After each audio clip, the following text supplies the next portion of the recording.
Okay, you've got 60 seconds to plan the perfect night. Are you mixing up bullet bourbon old fashions by the fire, sipping Kettle One martinis at a house party, or toasting Don Julio Reposado while planning a tropical vow renewal for your dogs? The answer is yes. Because with Drizzly, the go-to app for drink delivery, you can find the right drink for any occasion. Sending a gift to family, friends, or coworkers, hosting an ugly sweater party, restocking your bar, you name it and you can find the drinks for it on Drizzly, then get them delivered to your or their door. Not sure what to get? Build your own gift registry to get the gifts you want, or take a guided gifting quiz to make sure everyone on your list gets what they want. So, what's it gonna be? Download the Drizzly app or go to drizzly.com. That's DRIZLY.com to choose your drinks today. Must be 21 plus, not available in all locations.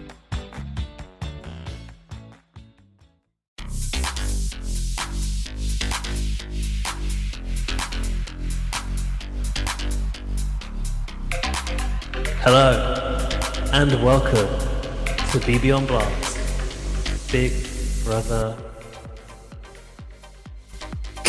Take it, Lindsay. Canada. I was thinking of saying fake double evictions. So you threw me on. I'm Lindsay. And I'm Gaz. And this is BB on Blast. Woo! Unpacking. What a week Yeah, it's been in quite the house. Quite an eventful week following the Reign of Terror, which was going to be one of my titles, but they stole it from my mind. Yeah, that was very BB on Blast. Yeah. Yeah, we thought it was exciting last week of Kiefer not getting backdoored. And now, I mean, so many things happened that I was just like, what? That I was just like, especially Ty's behavior. Yeah. Like, what the fuck? Do you know what? This week reminded me how good this format can be when it's good. And actually, I don't think I've ever had the privilege to enjoy this format, this game, as it could be in the US like this. No. In Canada, you get your odd good year here and there, like they're really good. Like, what season was it with Neda and Ica? 5, I think. 5.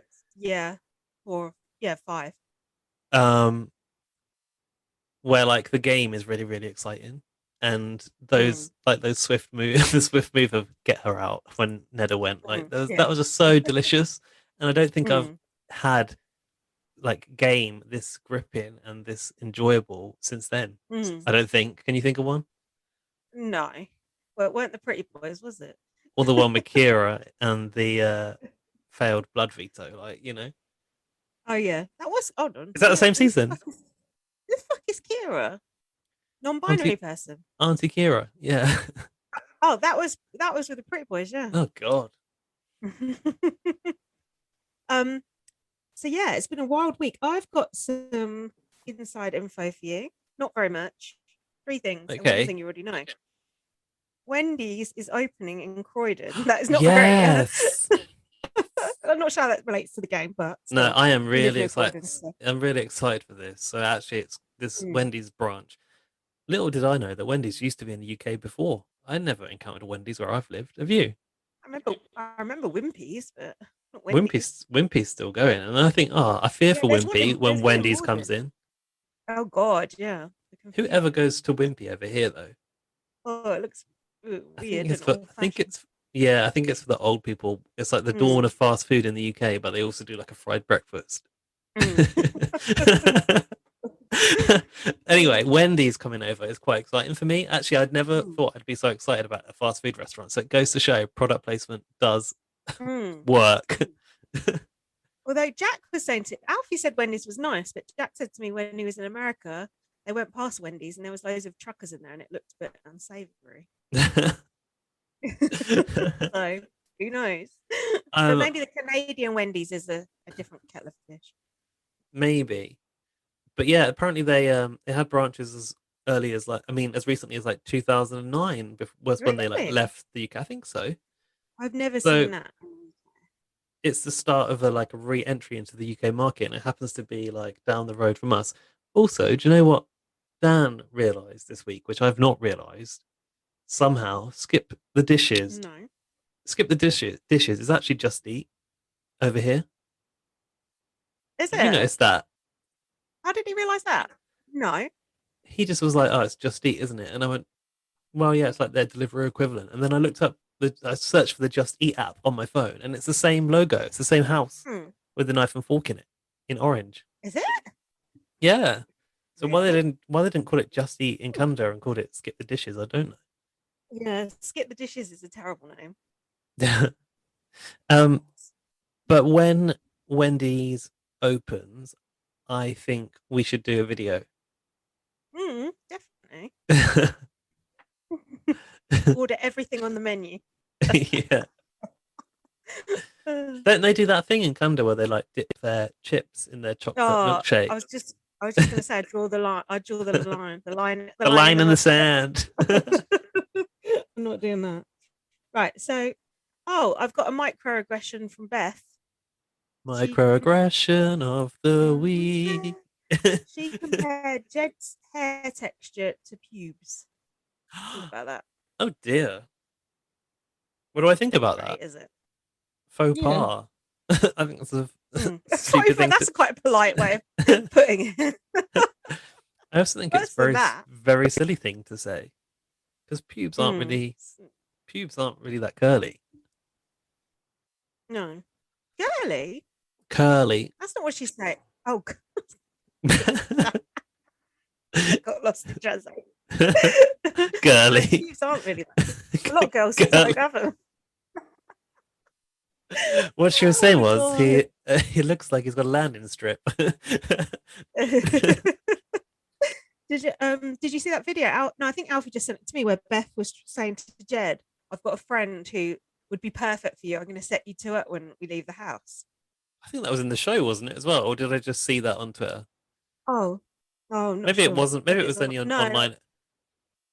yeah, it wasn't a show, but Yeah, I did see that. It's a bit strange because apparently she loves him. and yeah, because we can go on Twitter now, and I've been making full use of those because there's no live feeds this weekend, and I was looking at Jed's mum's Twitter account Yeah. about freckles, and yeah, she fucking hates Beth. Her own Twitter is called About Freckles. Yeah. Okay. Did she have that before Jed went into the BB Can, or she set that up specifically to engage with the BB Can? No, it's a long-standing account, I think. Right. So yeah, that's it. That's all I got. But that's probably a good thing because we've got plenty of other things to do. In other Jedson related social media news, I got my follow request accepted on his Instagram account today.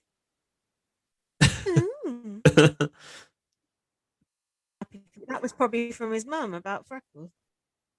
Or does that mean he's actually got control back of his Instagram account now? He's not really because he'd been the jury. Oh, maybe no, because he'd been jury. Yeah. That would be a fuck up if they had done that. Okay, so have you got notes in this episode? I do have notes, yeah. Am I cutting out? A little. The Reign of Terror thing, I put stop stealing our titles. Just want to say my alcohol's on the way. Oh, that's good to know. Yeah, not skip the dishes though. Kiefer said, keeping me in this game was their biggest mistake. Oh, did you like the way that they call Kiefer the mullet man in the intros? I've got that written down. Is that his superhero name? The mullet man. That's his BB comic. Or is it like the Muffin Man? Like, have you seen the Muffin Man?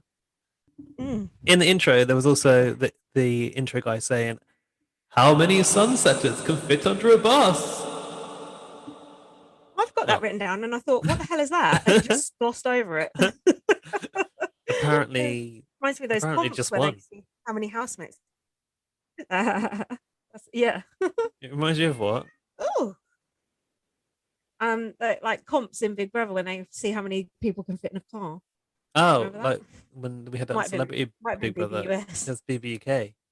Oh, was it? They all had to get into a mini. Yeah, that was it. So, did you notice it said previously on the live HOH in the corner? I was like, what's that about? Previously on Live HOH. I thought that was weird. No. Oh, it did. Just like, Um, nothing's live so- on BB Can. so the first part of Terra's reign of terror was putting the sauce on slot. So Kiefer immediately started cozying up to Terra, and he said, "The war has begun. This is the war, and you're the general." General Terror. I must say, even before Keith come up with this plot to get Jed to use the veto on Beth, I was enjoying Keith a lot this week. Wait, was Keith talking about himself that he's the general or Terra's the general? Yeah, no, Terra's the general. Okay, so like you can take responsibility for this Yeah. stuff if it goes wrong. Yeah. Do you know, I had to actually sort of like correct myself on Twitter because I didn't like Kiefer getting all like big for his boots and calling himself a Yeah. legend. I felt it was premature. Yeah. However, he did Now he swerve. actually is. He did swerve the back door, and then to get Jed to use that veto on Beth, he actually is. Sorry, He's a legend. yeah, sadly, I don't really want to admit it, but yeah. He's been giving me a lot of entertainment this week, and even when he is super big-headed about it, now I don't really care. I'm just like, fuck it, go for it, mate. Do you know, Kiefer's journey is weird because he went from being very flat and like worried about his morals and being really like defeatist, even though he was supposed to be the leader and he already had like kind of a boost from Canada, to this kind of like gung-ho. What's the word that I'm looking for? Cutthroat. Yeah, gameplay. I mean, Kiefer's sworn on his kids. Tara swore on her kids. It's like, has anyone checked on their kids? Are they okay? Because didn't go right this week. It's not good. Those poor kids. I admire it. I admire that cutthroat gameplay. And Ty as well. Like, he had a complete personality change from sort of to like, I want to win that money. I'm gonna get that money. Do you know, I honestly think that this is one of the most enthralling end games I've ever seen. Even Braden has come out of nowhere and decided he needs to step it up. Yeah. And he's really been like ingratiating himself with the right people. And then we'll talk about that. What comes next later. I know we're jumping ahead, but it's because it's so good. But when Kiefer actually said to Jed, "I'll be back home with my family in 2 weeks and I need that money," I was like, whoa, you never hear that level of honesty on Big Brother. It's always like, friends, blah, blah, blah, loyalty. And when he said that, I was like, fucking hell, how did we go from loyal to the soil to that? He's loyal to that soil on his reservation. Yeah. That's what I was going to say. I was going to say his back garden, but reservation was more apt. That was cool, that scene. I wish we'd seen more of that. It was so good. I actually said to Dan, imagine watching this live. And Dan was just like mind blown. Has Dan been enjoying it? Dan doesn't usually engage with BB Can too much. Like sometimes it will be on in the background and he'll be around and he'll vaguely get to know who people are. But he actually got excited to watch the eviction because we just watched it a day ago, so we're kind of waiting for the conclusion. So yeah, he did actually enjoy these last 2 episodes, which was a surprise. Is Jack watching with you? It's the same with Jack. Like when he goes home, he doesn't watch it, but when he's with me, he will always watch it. And then when we saw what was happening in the veto episode, he was like, because I normally watch it on Friday at lunchtime, and he was like, oh, because he was at work today, and he was like, oh, you're gonna watch it at lunchtime. He said, just show me Jed's reaction when they backdoor him. And I said, oh, I'll just save it until you get home. And then we sort of watched it or were excited about it. Although we were denied the proper backdoor, the surprise, the blind side, but it was still good. There was still a lot of entertainment there anyway. You still got it from the moment when Beth said that Ty was lying. That was like the sort of, oh, fuck. It was there just in a different form. Yeah. So Beth and Jed came up with a scheme to get Tara to put up Braden and Kiefer. That didn't work. Even Ty said that was dumb. Oh, I've got your tattoo of the week here. Oh yeah, you said you had one, and I didn't pick up on any potential tattoos of the week. My thing just says internet connection is unstable. not good. Oh, it's your internet today. Am I the problem? Yeah, I Hold didn't on. get that. Oh, God. Don't be unstable. Be stable. Oh yeah. So your tattoo of the week is. Hmm. Do you know what it is? You must have No, this written down. I haven't got a clue what it is. I don't even know where Jed it is. said. Jed said, "There's only one step from the limo to the gutters." Oh, yeah, no, I do have that, but I didn't have it down as a tattoo. I'm sure I must have put that in my notes. To be honest with you, Don't you think that? I think that could work as a tattoo, don't you? definitely, Some probably, script down your arm. yeah, inside the arm. Yeah, that's it. That's it. Go on, what you got? I've no idea where you are. I've no idea where I am. the note. Fuck's sake. I've got Braden saying, "Oh, who's this? Kiefer talking to Tara." Okay, I'll step back here. He said, "Braden's with you. I'm with you." It was all like, we're with you." There's a lot of with Yeah, yous, and I bigging her up. thought, Then I thought of a title that made no sense. It's like that made the source be with you, be with you, but it's not the source. It's the other side. It is so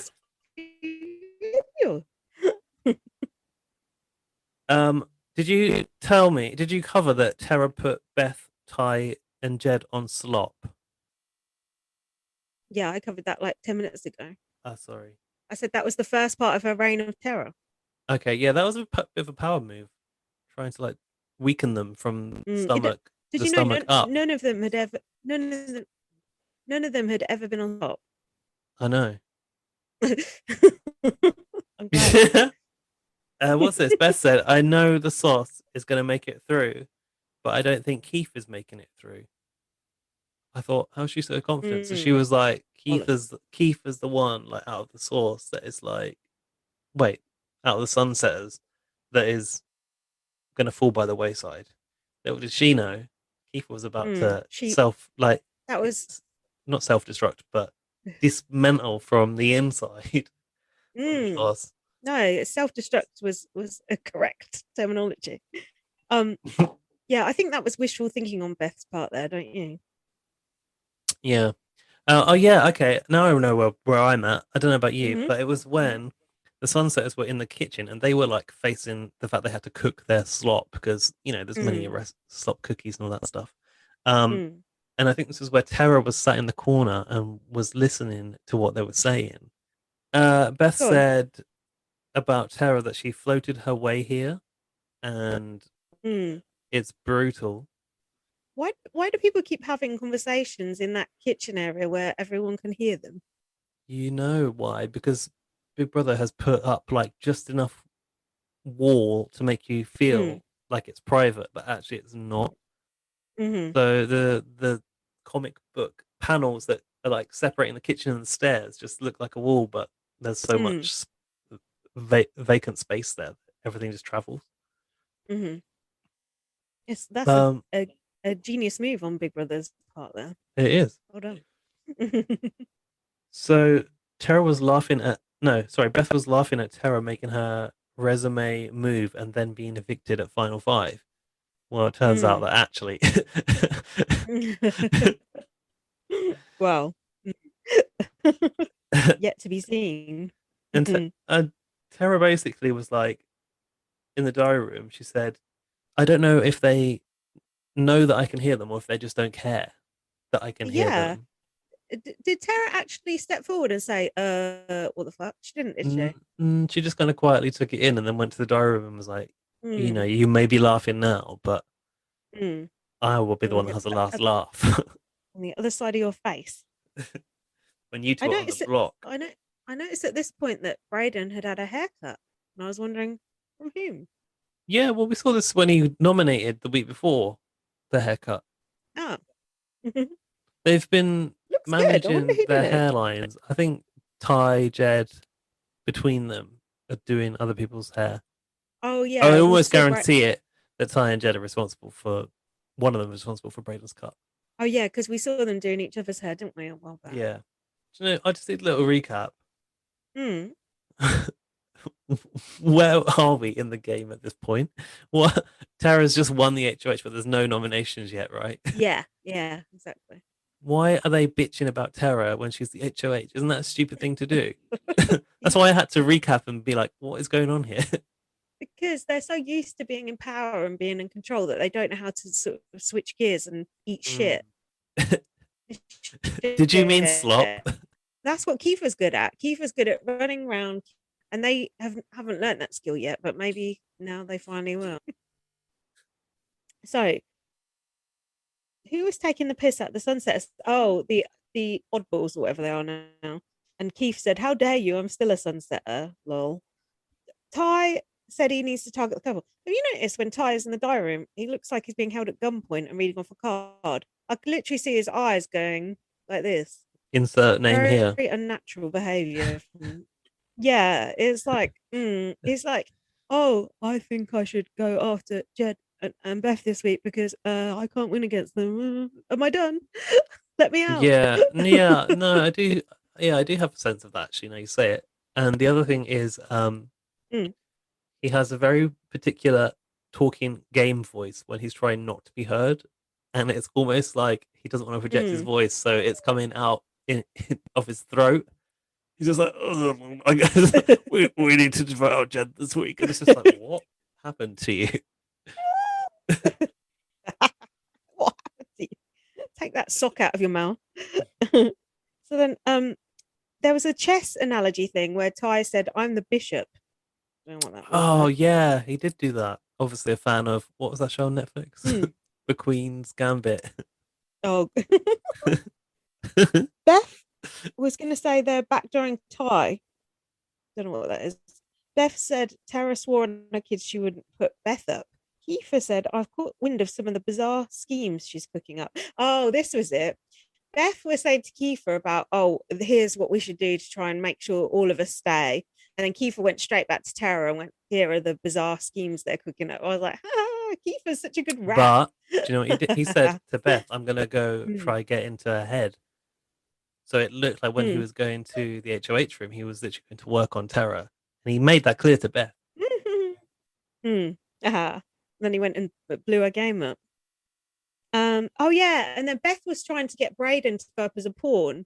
And do you remember that just before that, Kiefer had told Beth that they were gonna do that. So then Beth took Brayden into that Expedia room or whatever it was and said, "Oh, Brayden, I think you should go up as a pawn." And Brayden was like, fuck no, goodbye." The thing was, when Brayden nods along to a game chat, I think it's plainly obvious that he's not in agreement. I don't think Brayden can hide his feelings very easily. What smirk on his face. yeah, like when the veto was used. But what I've noticed about Beth is Beth would always have the "I need you for my game" chat in the Expedia room with Austin, with Victoria, with Tara, with everyone. It's like, oh yeah, on the one hand I could do this, but if I take them to the end, it won't work. So I need to work with you, and it's never a real thing. No, it's just the same old shit, isn't it? And then in the diary room, Bray said, "You're delusional. I'm gooped." Okay. I don't know what that means. A shout out for Beth's gold glasses here because they're very nice. Oh, not what is it? The Joe? No, what was it? Someone Duckworth. Who Duckworth? What? Vera Duckworth. Not the Vera Duckworth, the husband. Jack Duckworth. The Jack Duckworth. Yeah. Did he have gold glasses? Same sort of shape. Then Keith said, "Oh, the trio is done." Then I've got the Wendy's bit. I must have skipped over the H bit then. Oh, Stella the dog. Oh yeah. Tara got. What sort of dog was it? Oh, actually, I don't know. The kind with the normal nose, but yes, no, I've not really got anything about. She got a letter from her dad, who called her Tiger Terror. She was like, "He's never called me that ever." Oh yeah, I did have Tiger Terror written down actually. When was that? Tara so asked Beth. Wendy. Have you got this? Tara asked Beth, "Do you have a preference on who should stay or go?" Mm. Beth said, I'm not here for a boyfriend. I can help you with whatever you want this week. Is that Got a boyfriend, over? all right. Who did she take for Wendy's? Ty. She took, yeah, she took Ty. I've put, it's nice to see David Guest back in the house. Tara's husband. In a video message. I didn't catch that. Did he look like who? I can't even remember, but apparently he did. Ty said, I'm the third, this was to Tara in the HH room while they were eating their Wendy's. I'm a third wheel of a showman's. I have no decision making power. He said, Beth will take down Jed no matter what. Oh, yeah, because Beth told Tara she wasn't going to bother to take down Jed. I've put, it's good to see him fighting for his game. Phew, little did I know. That was just the starter. That was just the the salad, the side salad Yeah. on your That was Wendy's just the bread. combo meal. Bread and butter. I've got a weird typo here. I've put as the third wheel Tina Showmans, so it should be obviously Tua Showmans, Oh. but it's been corrected to Tina. Oh, I forgot Tina existed. When she Ty. went into Joy, I was like, who? Oh. Ty Where are you at? Ty was pissed off with Beth. He said that she's telling us opposite things. It's disgusting, I think he said. He started to get really pissy with Beth here, and I was like, is this just made up or is this actually real? Turns out, I think it was real. Yeah, Ty is upset about Beth's inconsistent messaging, I've put here. Bray said the gall of her saying, I need to go on the block. And Ty went, wow, it really came to this. Tara said, I may be putting up I may put you up with Jedson to Beth. And Beth went, oh. But did she not have the discussion where it was like, just like on my HOH, if you go, something's gone terribly wrong? Oh, yeah. That old cliche. Then Beth said, if I go, you're following me. That's brutal that you trust him more than me. You're burning bridges. Why not Keith? And I was thinking, this ain't good. This isn't good. Threatening people. Do you know what I mean? Going, oh, if you do this, you're next. That never works as a campaign strategy. It just don't work. Even when it's the truth. It just doesn't work. Just stick with the ass kissing. Beth also said, you promised on your kids I wouldn't go on the block this week, which now I read that makes sense what she said in her speech, which was so bloody fast. Oh, yeah. I couldn't really get it. That was a stupid thing to do as well. Start spitting bile in your speech. Oh, it don't work. Although it kind of did work. Beth also claimed to have thrown the POV. Beth said Ty fucked us over. What a load of bollocks. Was it the POV? Was it I the can't HOH? remember. It was. I think it was the POV when they had to do the TikTok comp. She basically said she like dropped out of it so that Tara could proceed further. Drop me out because it was Tina and Tara on the block, wasn't it? So Beth then confronted Ty, saying you fucked us over, and Ty said he never said it. I've put they're eating their own here. Again, that was just the appetizer. Eating their own what? eating their own alliance. And then Beth said to Ty, you have the worst attitude. I mean, you couldn't really get much more inoffensive than Ty, really. Attitude or aptitude? Attitude. Right. No, not really. Keith was grinning at Tara, saying she put Beth up. Keith said she's putting up a ton of schemes, and Tara said the wrath. Hold on, don't you pronounce that Roth? The Roth. They probably pronounced it wrong. I think, I think it's commonly mispronounced as wrath, though. It's actually Roth. It should be the wrath, like the wrath of the tree of temptation. Keith said about Bray, he's not skating by. He's had to watch friend after friend leave this house. It's the qualms of being the HOH. What?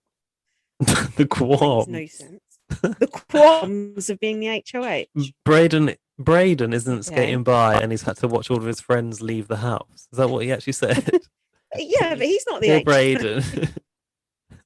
Small violin for Braden. Yeah, that's not playing the game. Watching all your friends leave. That means you've got a shitty alliance. Yeah. Means your alliance sucks. He's still not over Julie Vu leaving week 1. Nor am I. So the next thing I've got is the nom ceremony.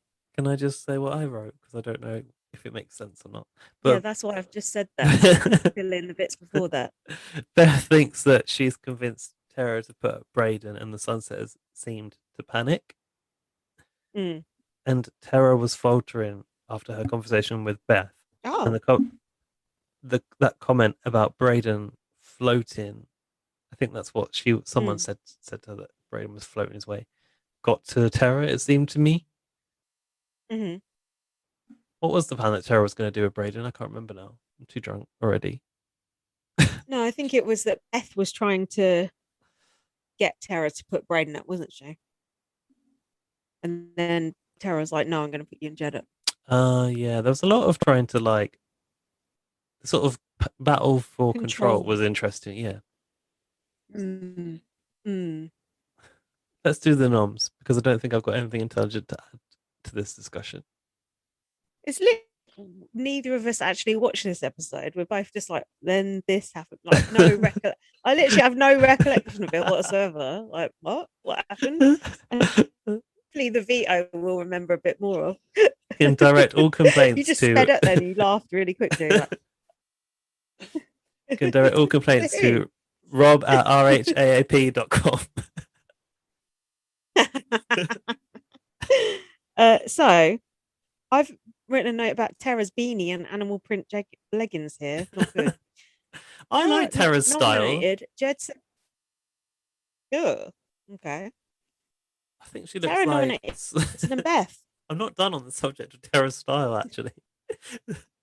Carry on. I think she looks like the person you see on the poster in H&M. What, in the granny section? No, in like the normal in the middle-aged section. No, like behind the till or something. Like, you could wear this beanie hat with this denim jacket. It's very like, it feels very Canadian to me. It feels quite rugged. Like she should be like in the woods. Right. Yeah, I wish she was. So Tara nominated Jedson and Beth. I've written I cheered. Are you alright, dear? That drink's gone right to your head, hasn't it? It's got me that you wish she was in the woods. It's my kidneys playing up. Oh god, this fucking stream's playing up as well. It's terrible today. Oh, Tara. Tara was doing the whole, terror. What, Willow Tara hands? was doing the old, yeah, when she was nominating. I nominate you because I need to talk like this. She said you are as equally powerful. I don't know what that means. I've put no high kicks from Beth here. Oh yeah, and then Beth said to Tara, I've got the speeches. Your only relationship. Go on then, you take over. She said about Jedson, you have proven to be a very powerful and influential player in this game. Not to mention, last week you sent my number 1 pack in. R.I.P. Blue Line. What are you at? About Beth, she said, as much as I would love to trust you, I also know you are equally as powerful as Jedson. There you go. When both of you were in power, you put my game in jeopardy. I'm simply repaying the favor. That's probably when the hands came in. Simply repaying the favor, the robot.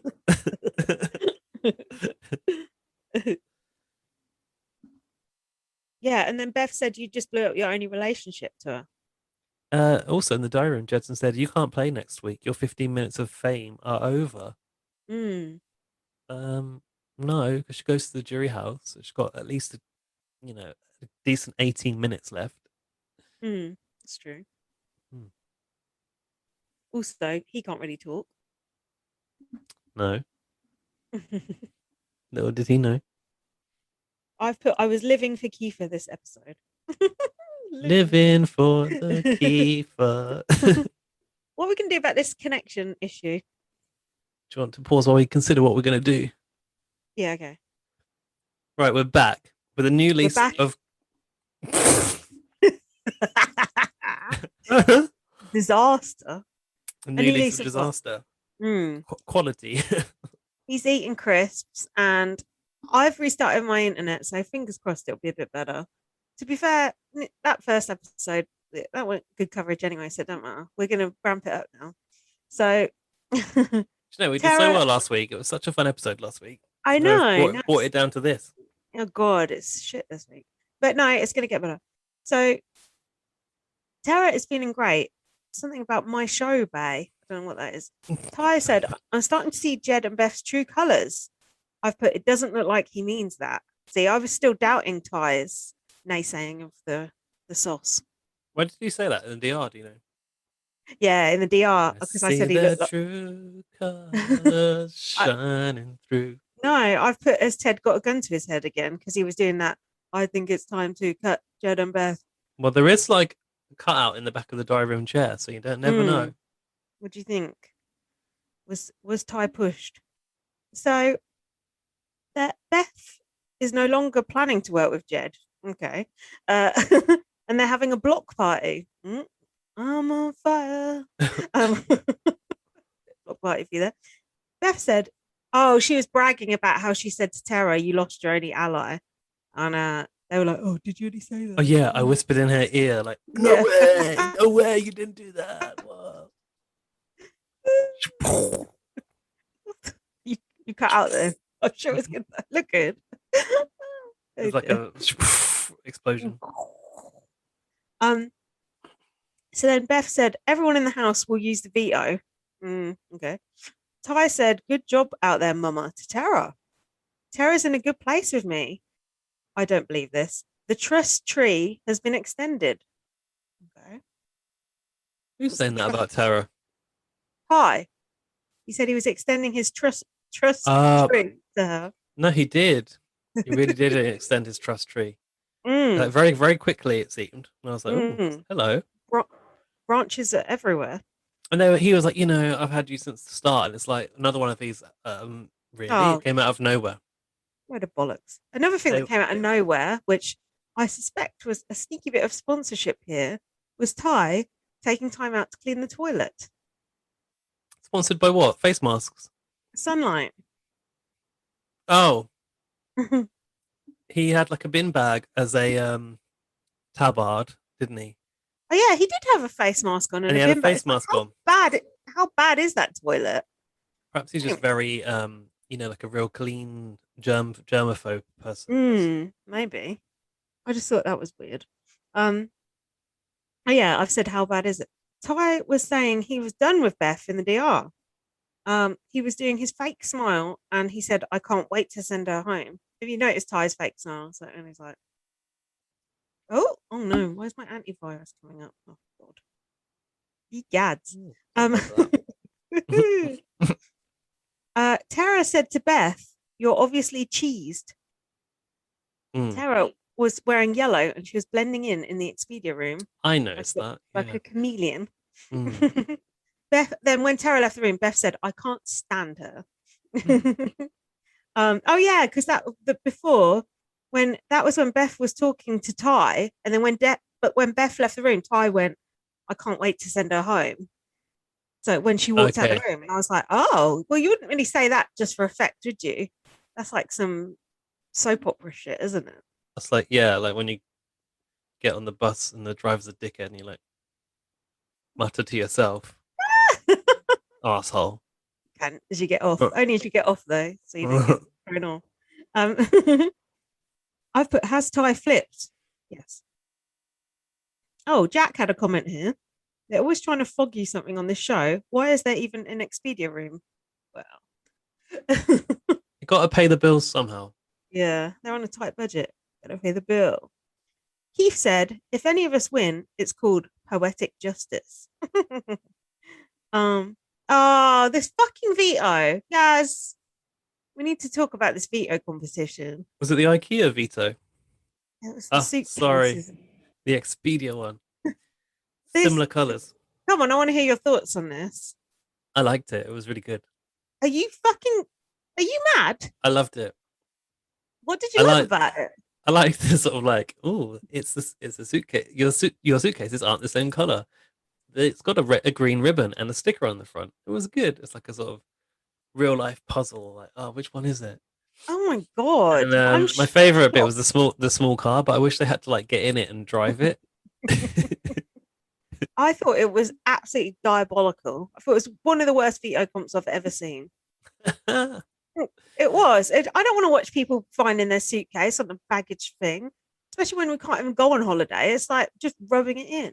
You say that, but you liked that one in BBUS when it was like an airport theme and they had to. Oh yeah, that was quite quirky though. It had that actor in it and stuff, didn't it?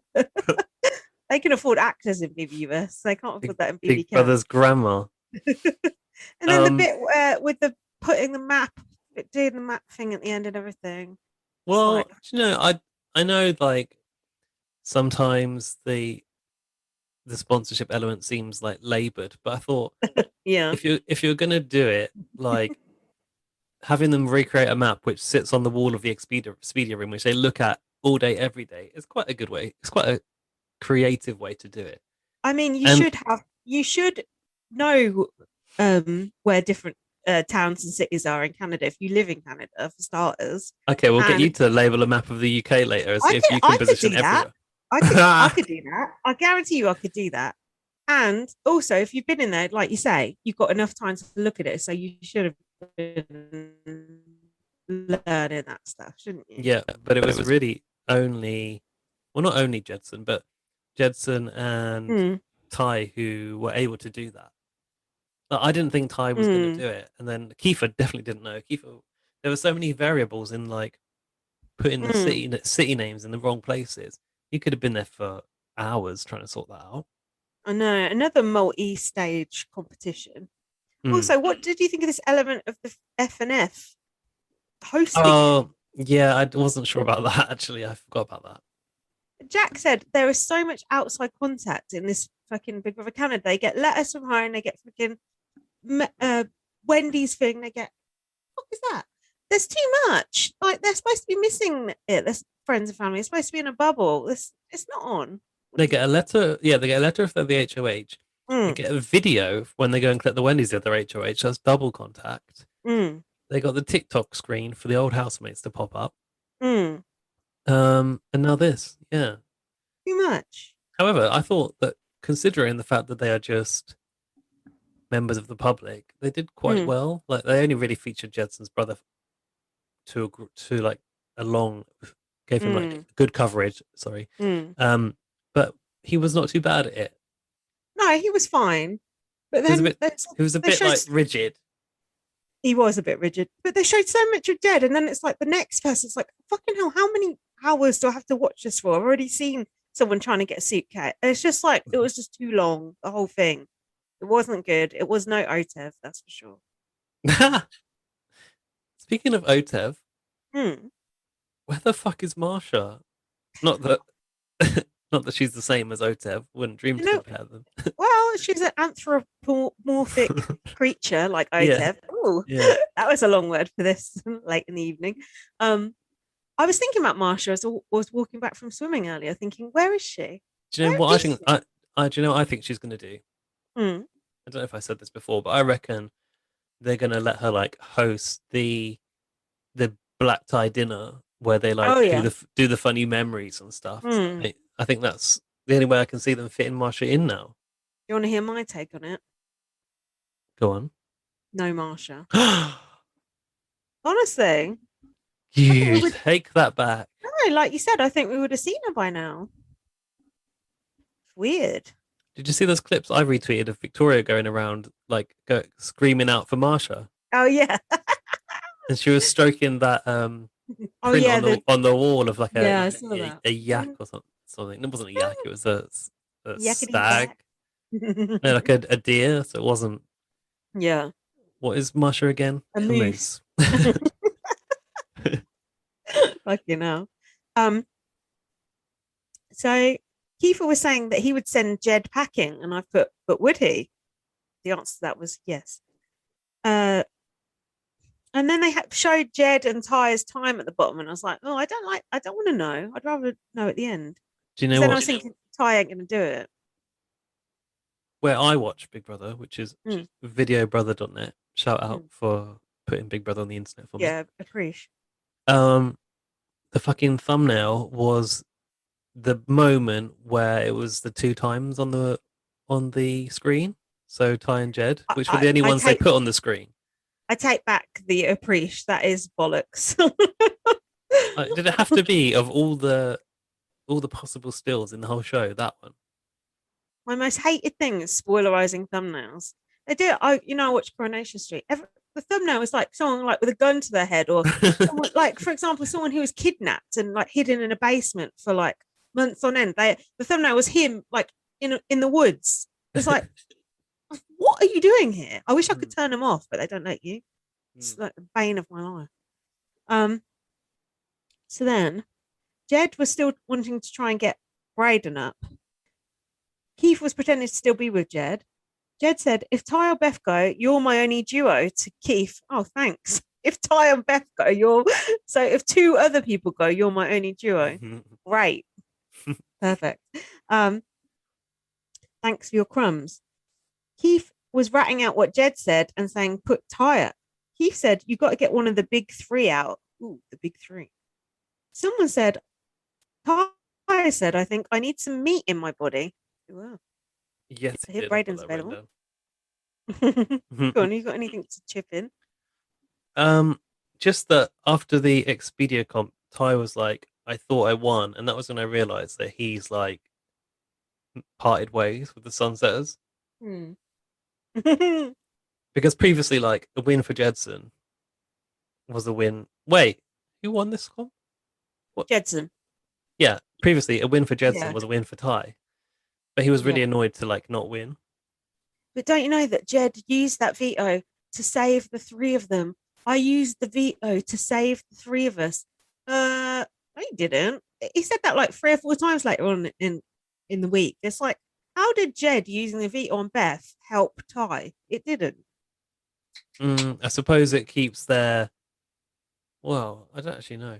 It's because he was so convinced that that Tara was going to do what she said. Yeah, that it maintained them as a trio the only way. Because if he stayed on the block, he would be taken out for sure.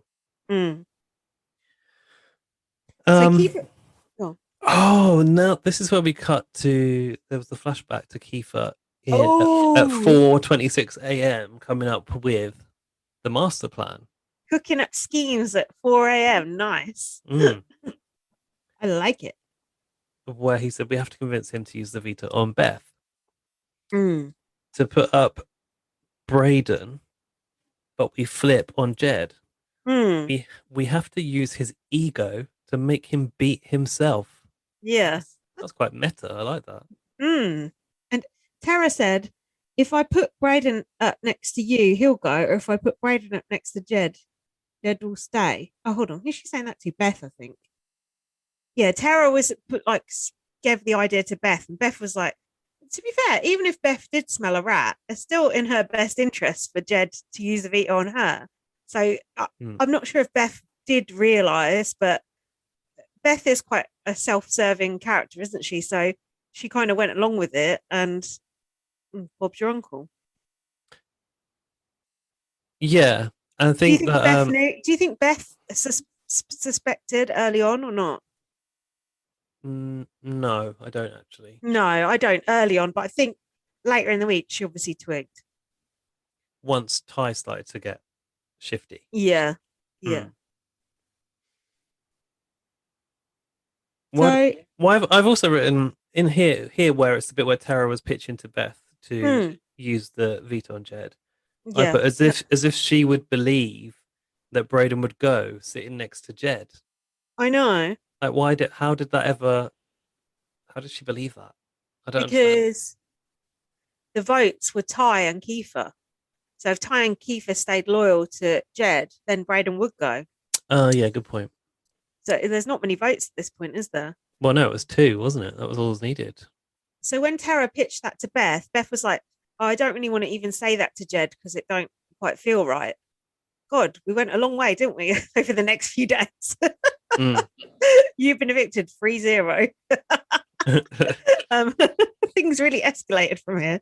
And Beth went and talked to Jed and she said, oh, Tara she genuinely wants me to stay.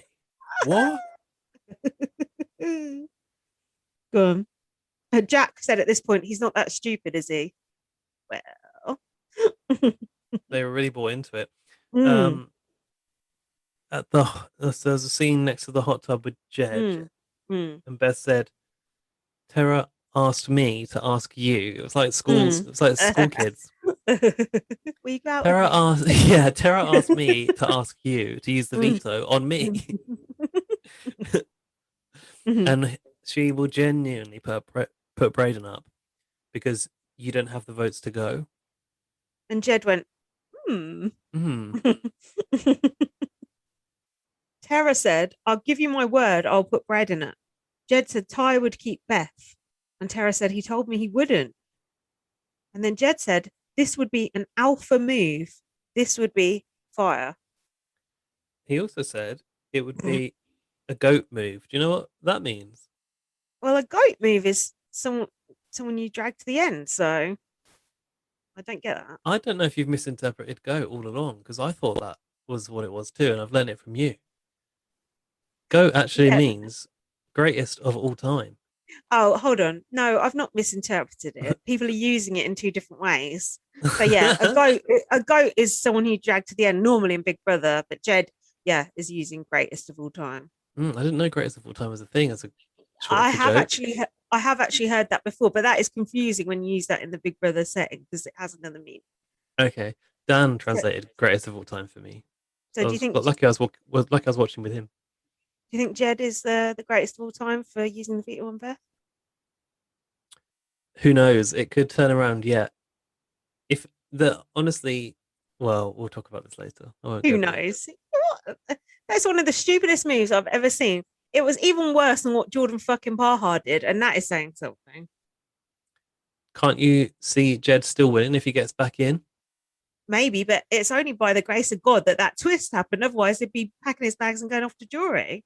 It depends how like the Canadian players interpret surviving a twist. Hmm. Like, do you see that as actually you still fucked up and you were saved by it? So really, that's not good on you. Or you came back in and then you did whatever he does next. Come on, let's put ourselves in the jury's shoes. They got to look at Jed against anyone. You went to backdoor Kiefer, you didn't bother. Then the next week, you used your veto on your girlfriend. You got voted out 3-0, by the way, and you only come back in by the grace of a twist if he even gets back in. I'm not voting for Jed at the end. Okay, I And I still think don't, that could happen. nah, I very much doubt that. I mean, the contestants are so nuts, you never know, but nah. If Kiefer gets to the end, he is going to win by a landslide. Yeah, and I think they like him as well. He's just a kid from the Victoria, ends. Victoria liked him. Tina bonded with Mm, him over many cups of tea, mm. and Rohan, I just think He said wet. he liked Kiefer. Does he? Yeah. So Jed should have got Kiefer out when he had the chance. And then Kiefer wouldn't have been able to come up with this 4 a.m. strategy against him. Literally wrote your own eviction notice. So Ty said he was gonna try and convince Beth and Jed to do this. I've written here, is this actually going to happen? And I've put Ty's acting was actually quite good. I was like, he really stabbed him in the back hard. I did not expect to see that from Ty, He did you? no, actually no. I didn't think he had it in him. Me neither. Neither. I actually thought like it was too genuine for him to ever see beyond the friendship Mm. that they had. And he seemed so close to Jed and Beth. But maybe he was harboring some resentment all along. I don't know. Well, I mean, the way that Beth kind of toyed with the pair of them until Mm. making a decision and moving on from Ty, you might be a bit pissed off about that, I suppose. But they do. Yeah, but I don't think if he was, I feel like we'd have caught wind of that already. They seem so genuinely close. yeah, and also she only moved on from Ty because Ty wasn't interested. And Jed was. Mm. So that Also, was I his think for Jed and choice. Ty, like I can see why Jed is so shocked by his ability to be tricked by Ty. Oh God, that would literally be like me and you turning on each other, don't you think? If not worse than that. Why? What are you saying? We ain't that close. Rude. What do you mean? Explain yourself. I just think that because of what they've been through throughout the show, and the way they like cut each other's hair, and we've cut each other's hair too.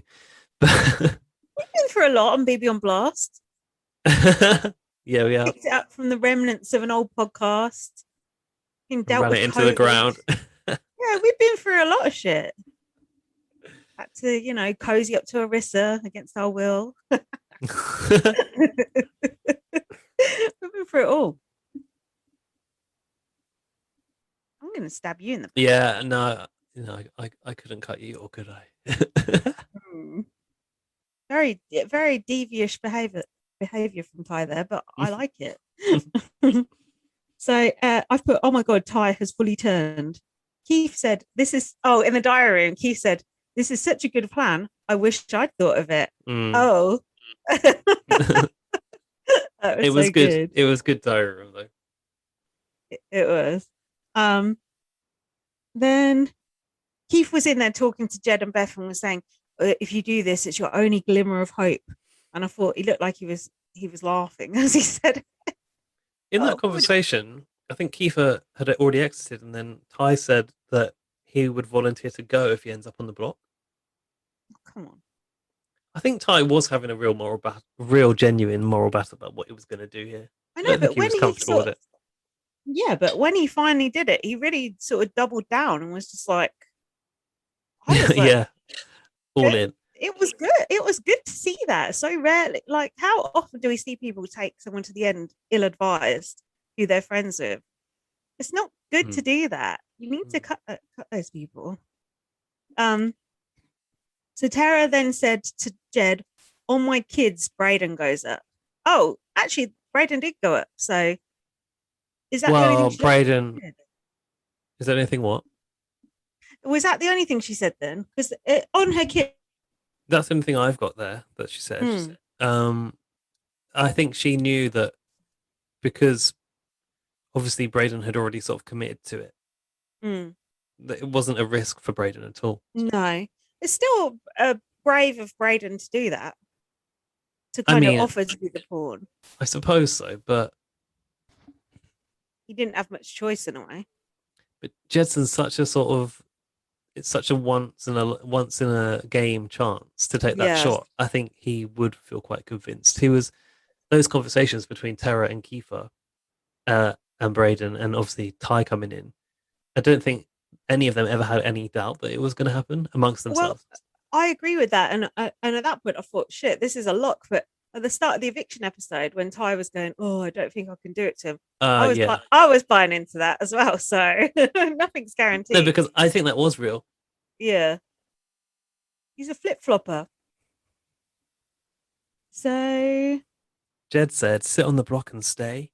That is legendary. And that was to the camera when he was by himself in the storeroom, I think. Shout out Marcellus. You should use the veto. Yeah, he said, "Am I going to make the biggest move ever?" Yeah, the biggest, worst move ever in Big Brother Canada. Move over Jordan Paha. Well done. It's tragic. I've put, please God, the ego. What's Jordan Paha's stupid move? Yeah. What was his move? Going to sleep in the ant. Don't you remember? It was the veto comp, and he went to sleep. He went pretended to be asleep. The anthill. Yeah, and then they backdoored him. There's nothing better than a cocky player getting their comeuppance. Which is what I wanted to happen to Kiefer the other day. Oh yeah, well, we could enjoy him getting his comeuppance too if it comes to it. So the veto ceremony, I was so excited, weren't you? I was like, oh my God, it's gonna happen. Yeah. I was like, oh my God. I think my jaw was permanently open. I was just like watching it, trying to like contain myself. Dan looked at me gave me the side eye, like, are you okay? So Beth said to Tara, trust your gut and play smart. Or did she say that to Jed? Have you got things written down here? Best speech, Jedson. All that I ask is to trust your gut and play smart, because that's exactly how we've made it this far together. That's what he should have done. Braden almost can't contain his happiness when Braden was like, if I'd have been Jed and I'd have seen that, I'd be like, oh, fuck this, I ain't doing this. That was so bad. I think he just about managed to contain the smirk to the point where he'd already announced that he was using it on Beth. Yeah, but then Braden got put up and then he was like, oh shit, I can't be smacking anymore. He was like, yeah, Jed goes, I have decided to use the POV on Beth. And I was just like, oh my God. Did you see everyone's face? It was so good. Kiefer like looked up to the heavens like I that. rolled. Yeah. And Ty was just like, oh, if I was Jed, like as soon as those words come out my mouth, I would have thought, oh shit, what have I done? I wonder how long after he thought, what the fuck? Put them back in. Yeah. Give me it back there. This Paravita ceremony is not complete. Yeah, yeah, don't shut that box. I glitched. Jed said, though I like doing a lot of things with you, sitting on the block ain't one of them. That's what he said to Beth. I could have done without the innuendo during the POV ceremony. It sort of tarnished the gravitas for me. I put Ty did a side eye. And then Bray in the diary room said, he took the bait and bit hook, line, and sinker. There'd be morons to send me home when this guy is sitting on the block. And then Beth was in the diary room, fucking giddy as ever. Oh, giddy Beth is all we need. Oh, she's so annoying. I have a question though. Did you think at this point that Tara would still put up, could still flip and put up Ty? No. Why would she? Because she has a better chance of winning against Braden.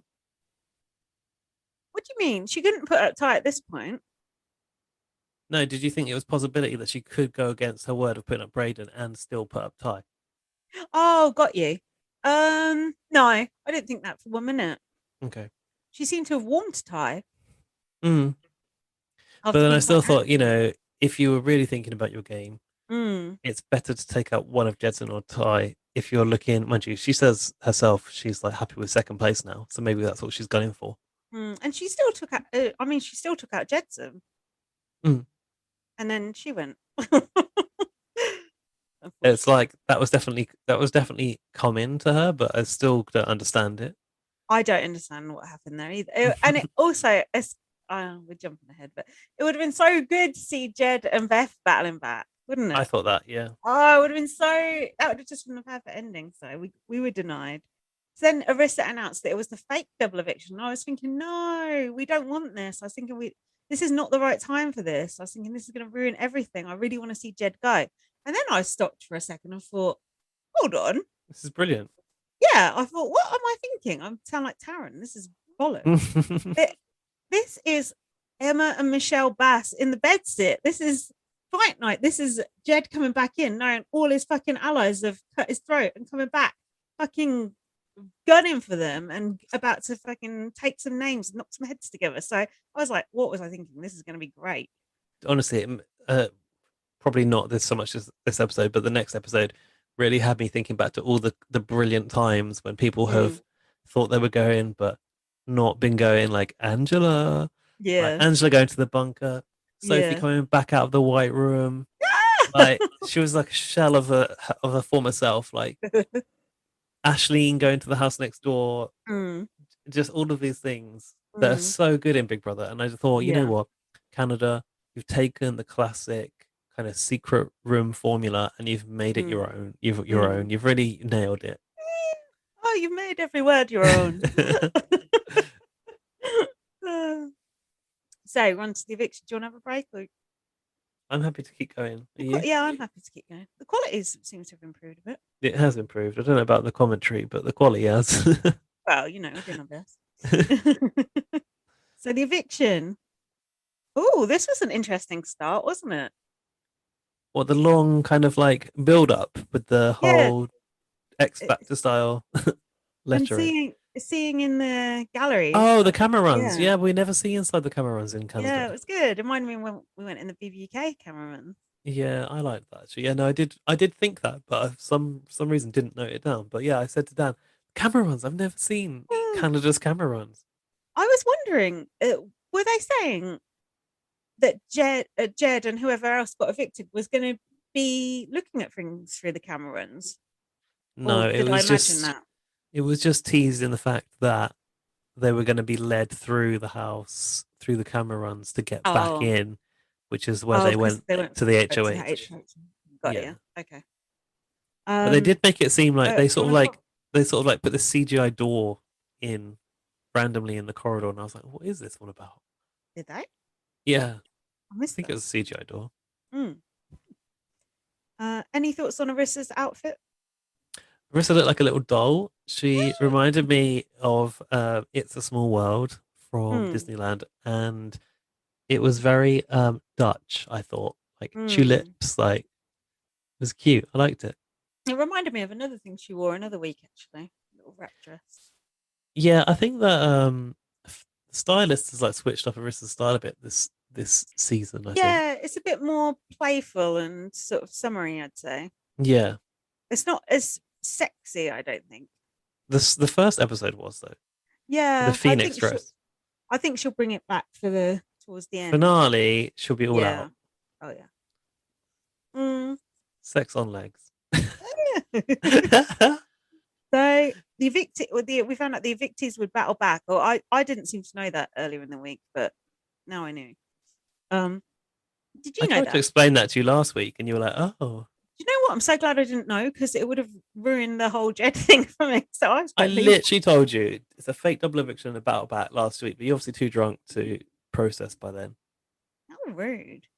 Um, so oh, I've put how soon after Jed used the veto will he start shitting himself? I would love to know how soon it was. I reckon about 10 minutes after. He's like, what the fuck have I done?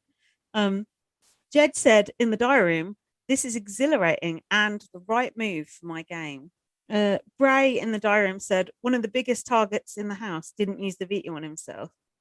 Oh yeah, and then Tara came out into the back garden. And they were like, Hold up. Braden said, if "Oh, this pays off, I will do backflips. I'd like to see it." Any update on those backflips? I reckon he could just about manage half a cartwheel.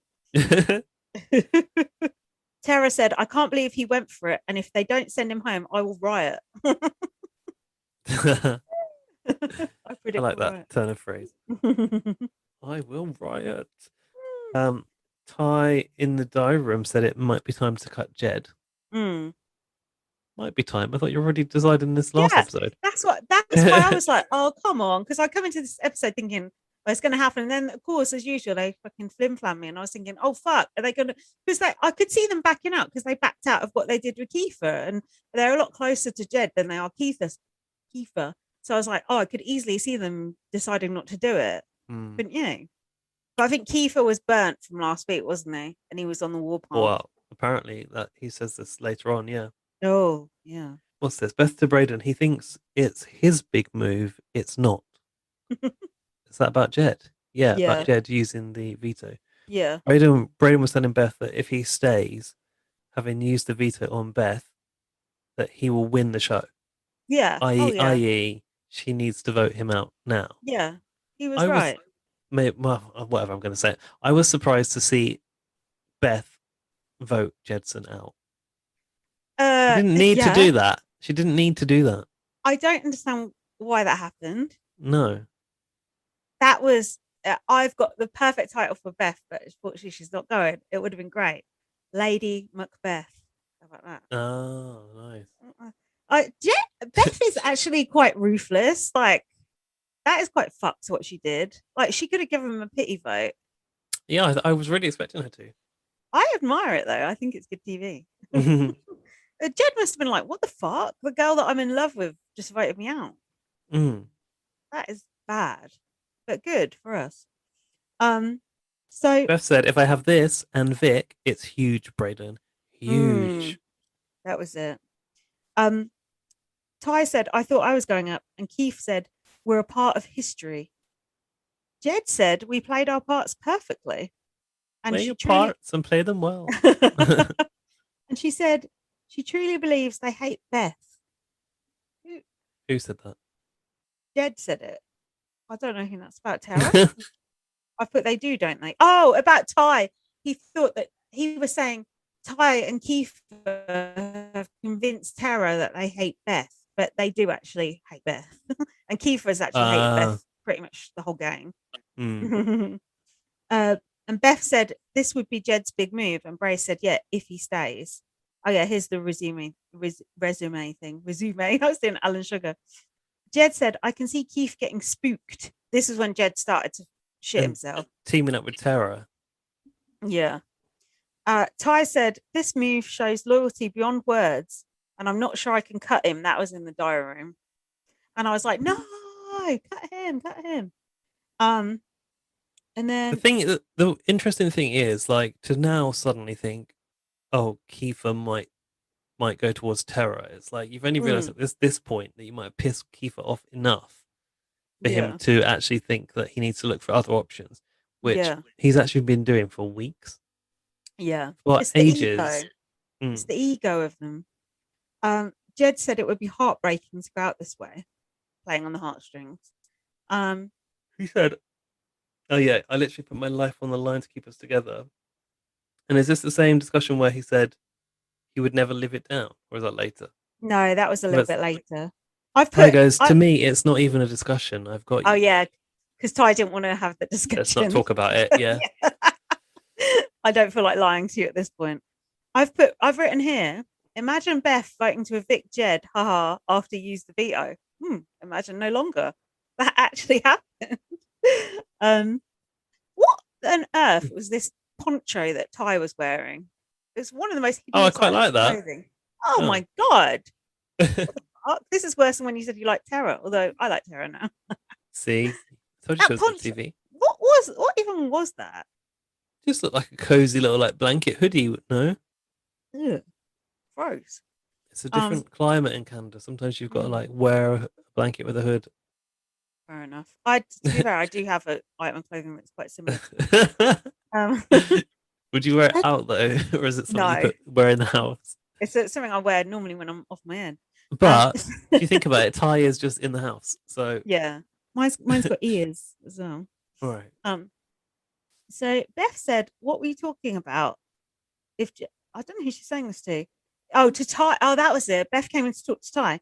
She said, "What were you talking what happened was, go on. Ty was like in the HOH room. I think it was the HOH room. With Kiefer and Braden. That was it. She just like pushed the door and looked in there. Yeah. I've seen someone else do shit like that in BB Canada before. I can't remember who it was. I think, was it not Gary? Didn't Gary like walk into a room, push open the door while they were talking about him, and then just like walk out? Yeah, it could have been. Yeah, and then she was like, "What were you talking about?" And this is where Ty made his biggest mistake. But what was going on here? Because I thought Beth was actually on board with what Ty was saying. Was like, I thought, oh God, Beth's on board. She's going to do it, because Beth looked like she was kind of getting excited, but then she went and ratted it out, didn't she? So was she just playing along, or was she tempted by the idea? It was hard to tell. I think she might have been tempted. She said, "If Jed stays this week, we're not winning." Ty said, "I didn't come here to make friends. We can go to the final three.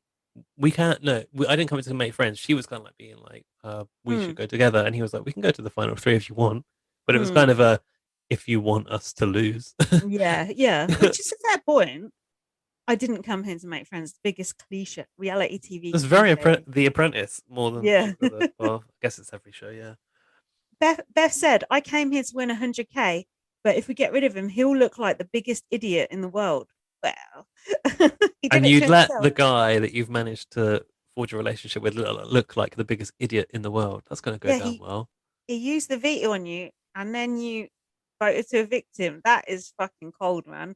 No wonder his mum is so pissed off. Also, let's not forget his struggle as a competitor for his whole life. No, poor thing. He must be fuming. I've put here, if they couldn't pull the trigger on Keith, can they pull it on Jed? I was buying into the flim flam still. So then Beth went up to Jed and grasped about Ty, and Jed was just like, you could tell he was like, "Oh, he's mugging you off, darling." He's You could lying tell to you, Jed, she said. Jed was just like, oh shit. Oh no. That was really like a moment of no return. A Yeah. point of no return moment when you realize it's like when you are strapped into the roller coaster, the things that hold you in have already come down and you can't get Yeah. off anymore. There's nothing you can Yeah. do. At least they're not wobbling. Who's not wobbling? You know, those things Oh, that those strap you in. things. I'm always like, don't wobble. Testing them, yeah. Oh, we need to go to Alton Towers. I want to make that happen. Oh, it's My open again. It's open late again now. 40th birthday celebration. I really want to do that. So, what do you think about Jed's approach with Ty here? Because he kind of went to him and sort of beat around the bush, didn't he? Well, do you think it would have been better for him to take a more aggressive tact and say, Beth told me this? Or do you think the way he did it was good? I hadn't actually considered this, but Beth did tell him not to freak out. So I believe that's why he's sort of like tried to maintain composure. But I'm surprised that he was able to, because I think, well, obviously the emotions came later, but I think if that were me, I would have been very pissed off with Ty, and I would have definitely said it straight as it was, like what I'd heard. I think he was trying to do the emotional blackmail thing, wasn't he? And that was when he said, if I go, I'll never live it down, and all this sort of stuff. Yeah, I actually think that had he put the pressure on Ty about this is what I've heard you're saying is Beth's told me that he actually had more of a chance of turning Ty back around. I think so. Justin said it could have been the dumbest move in BB Can history. I think that's what he said to Beth, and he also said to Ty, "It's embarrassing." And Ty said, "It's not embarrassing because you used the veto to save Beth and for the Sunsetters." He like basically used Jedson's story against him. That reminds me of when Luke S lost the one Mississippi White Room thing, and he went Connor went to him. Oh, at least you can go back in and see Ashley. It's like, oh, sweet. It's like, oh, great. You did a stupid thing for love, and now you're gone. Bye. And this was when Ty went to the diary room and he said it's not realistic to keep it here. To keep him here. And Jed said it's fine to Beth, but he looked anything but fine. I thought Jed saying he would never live it down was quite revealing of like how Jed, like perceives himself. It was like fragile masculinity. It was like, you know, if I bomb out of this game like this, like I'll never recover. Yeah, dramatic. But it's true. You don't live that shit down. People will be saying that stuff to you for years on end. Just ask Jordan Parha, who had to come off Twitter because of it. So you don't live that stuff down. We always remember these moments, like Marcellus and all these moments that, like, oh God, it's us. Bad. It's people like us that are the problem. We'll always be talking about this for years to come. Sorry, don't do these stupid things, then we won't have to mention it. Victim blame. And then Ty was still saying, "I've got you," though. He's still using this. He said, "I've got you. Your bus fare home." He was still saying in the house that he'd got him, but in the diary room he was saying, "Best move for my game is get rid of Jed." And then Beth was sobbing under that sign that said "Destiny," which I thought was quite a cool image. Did you see that? Like the Queen sitting alone at Prince Philip's funeral. Oh yeah, sort of. Very, that was very powerful image. I think that's very unnecessary, actually. And I'm not a fan of the royals. I just think it's just stupid. What I don't understand is like, why was she all on her own? Like, because I didn't watch the funeral, obviously, but other people or other members of the family were in attendance. Why were they like not even in the same vicinity? It's almost as if like we want this shot of the Queen by herself because we've had some bad press lately, and we need to create some feeling of sympathy. It's a strategic game, just like Big Brother Canada. Look over here. Look over here at this. Don't look at that. Don't you think? Wow, you've turned into me with the conspiracy theories. That's a very good point. Right, fuck Queen. Because that's the only image I've really seen from the funeral. That's interesting. Do you know what? I had a dream last night that I was hanging out with Meghan Markle. And I was telling her, Yeah, and I was telling her like, "Oh, you can trust me, and I'm not going to tell your secrets to the press and stuff." I was like having a good old chat with her for ages. We were at the cinema together. What did you see? So, Anything good, or can you not remember? fuck knows, I can't remember. But I remember talking to her for a long time. God knows what I was saying. You just reminded me of one of my dreams, actually, but I don't want to say it on the podcast because it's actually a bit sad. But I'll tell you. Oh, I'll tell you later. oh God. I'm sorry to bring you down. No, it's okay.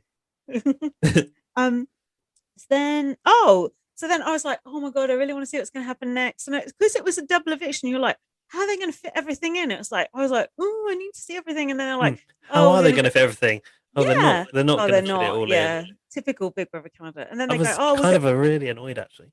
oh, I know. And then they go, oh, we're going to the jury house. It's like, I really want to see the jury house, but not right now. Can we see it after this? It's like when something really exciting's happening in a soap and then they cut to this like comedy storyline as like the filler bit. It's like, no, get back to the good bit. Hang on a minute. You've go on. Before we get to the jury house, Beth said, Yeah. I didn't think I would truly love somebody in this house. Mm. Do we think Beth and Jason are... Do we ship it? Have they got a future on the outside? Absolutely not. Just follow About Freckles to find out why not. She literally voted him out. It's over. Yeah, he still kissed her goodbye at the top of the stairs.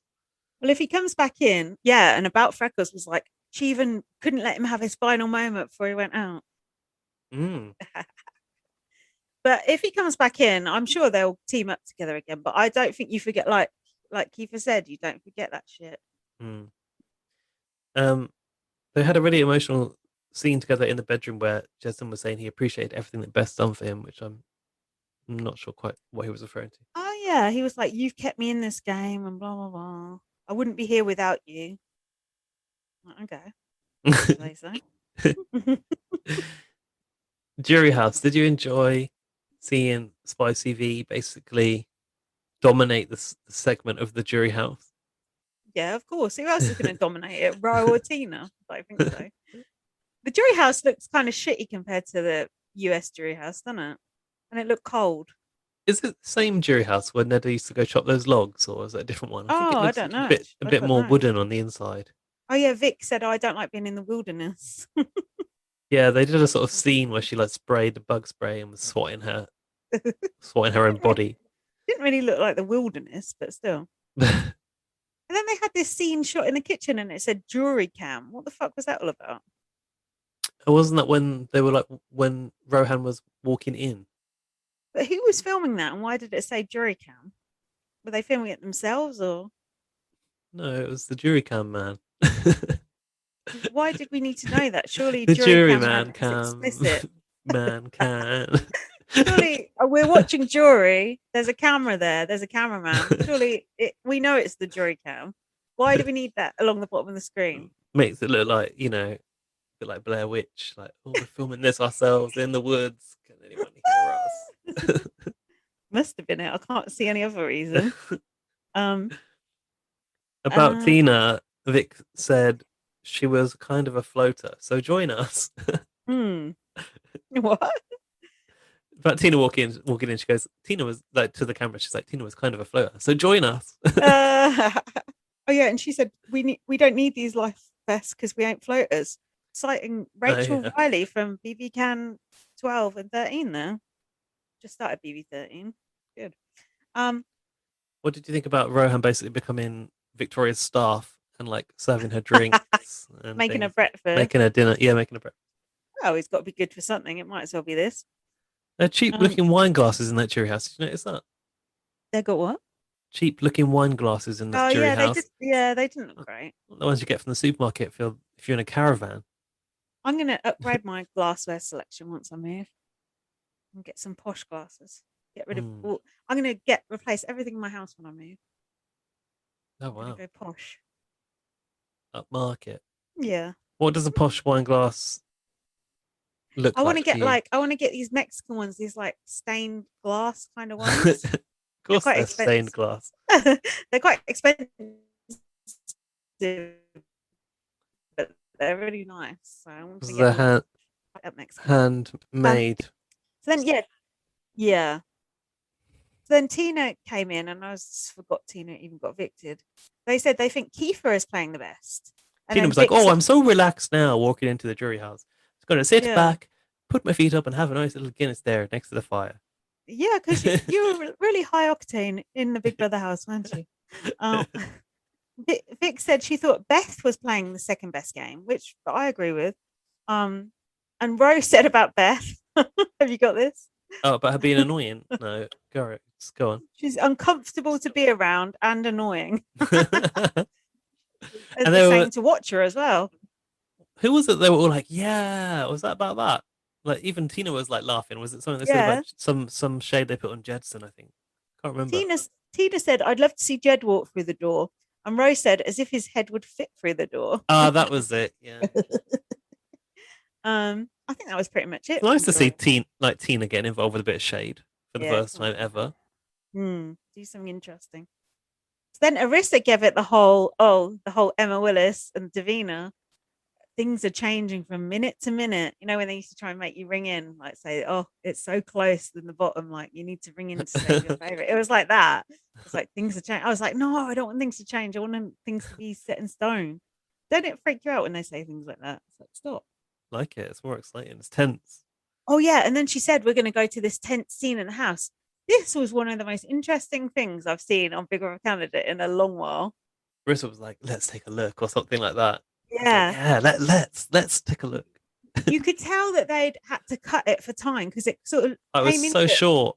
Yeah, it came into it, and you could tell something had already happened beforehand, like that he'd figured out the plan, and this was sort of the aftermath of it. But it was still really, really good. It was actually like when they go, "Here's what happened between the triple eviction." Yeah, it's like that sort of level of emotion, and it's like, I want to see more of this. Like, where's all the good shit? I mean, once you've seen this bit, it's like there's no doubt Jed's going home. Like, you wouldn't say this shit to someone if they weren't going home. So Ty said, "It's about winning. It's not about you." And Kiefer said, "I'm going home to my family, and that's what matters. You're standing in the way of that." That was so good when he said that. I was just like, fuck, that is the truth of Big Brother. You might be friends with these people, and you will be friends with some of them, but you going back to your house and saying, "I come home with nothing," or "I come home with 100 grand," that's a very different reception you're going to get. I mean, I'm sure they'll still be happy to see you, but I mean, on the res, I'm sure 100 grand will go a long fucking way. Do you know what I mean? Like, loyal to the... Kiefer's going to own the res after that. Yeah, it's like, that was one of the most honest things I've ever heard anyone say in Big Brother, and I appreciated it. Well, he talked about paying off his sister's student loan and his mum's debts. Like, you're not allowed to talk about what you can do with the prize money in UK Big Brother, but then it's different because it's public vote. But didn't Craig talk about what he was going to do with the prize money? Oh, no. He didn't say till after. No, not till after. Fair enough. So then Jed said, "I put my life on the line, and this is how you repay me." Oh, the drama. Love it. And then Keith said, "Everything changed." Yeah. So everything changed the day you put me on the block. Like, you changed me in this house, or something like that. He said, "You weren't loyal. It ended when you put me on the block." I was like, oh shit. And didn't Ty say it's like when your partner cheats on you and you can never go back? And I thought, hold on, Ty, he didn't cheat on you. But it was like, it's a very good point. And it'll be interesting to see if that comes into play later on, if Jed does come back, because I think Jed will be going after Ty big time, don't you? If Jed comes back in, he's going to put up Kiefer and Ty, right? I mean, revenge. He should, but he just used the video on Beth, so I can't tell. Good point. I've never seen Jed look so pale as he did during that scene. I thought the same. He was drained. Yeah, like his blood was just gone from his face, and he just looked totally defeated. And I did feel a bit sorry for him, I must say. Did you? Yes, in a way, but it was such good TV that, you have to have a victim in that scene, and it was him. And then Jed kind of sussed. I haven't got it quite written down right, but he kind of sussed that it was part of the bigger plan, wasn't it? And he said, "Ty, I can't believe you've been thinking about this the whole week." Oh, and he went, "Don't you think I've gone back and forth in my head?" Yeah. Oh, that was it. Yeah. And then Beth he basically said he couldn't believe how convincingly Ty had lied to his face. That was it. And he did ask, like, how can you sleep at night? Or I hope you can sleep at night. I'm sure it'll be fine. And then I think, did Jed leave the room and then Beth hugged Ty and said, "I'm so sorry." They were like they were like on the bed together, crying in each other's arms. I think she should have said that to Jed, not Ty. That scene was so good. I would love to see a longer version of that if there is one. There probably is, you know. Yeah, that was really good. If the feeds were on at that point, which they probably were. Yeah, that was really good. You know, that was it. We'll have to get in touch with our sources for that. Do you mean that was it? What about the eviction? No, sorry. I mean, that was it for that. There was a bit of a spoiler here, I thought, in that Beth looked absolutely devastated. She was crying. And she wouldn't really be crying. When we cut to the eviction? Yeah, I thought she wouldn't really be crying like that if Braden was going with pre-crying. Yeah. I thought Jed and Braden both looked good on the block. I didn't know why Jedson was kind of in a suit though. It felt a bit formal. Was he in actually like matching suit bottoms and trousers? Were the trousers matching the jacket? I wasn't sure. I don't know, but that reminds me of that guy. Do you remember that guy in a suit in Big Brother Canada who was like trying to save himself at the last minute? I can't even remember what he was fucking called, wearing a suit. Do you remember that guy? Last year? No, Kayla and Paris's season. He like went out quite early. Oh. Was he Jesse or something? Not the guy that walked. No. There was Jesse sounds familiar. I remember him wearing a suit and like trying to campaign, and I think he said he was a feminist or something. Something along those lines. Lest we forget. So then it was the vote. How did you think it was going to go?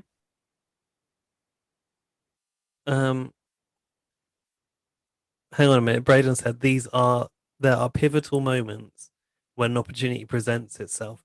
You just have to seize it. Seize the day. Jez said he'd been riding for his people the entire game, and that will never change. That will never change. We'll see. We shall see. I guess I still wasn't sure at this point, given the scene we just watched. Yeah. But once Kiefer came in and voted out Jed, then that was when I knew it was done.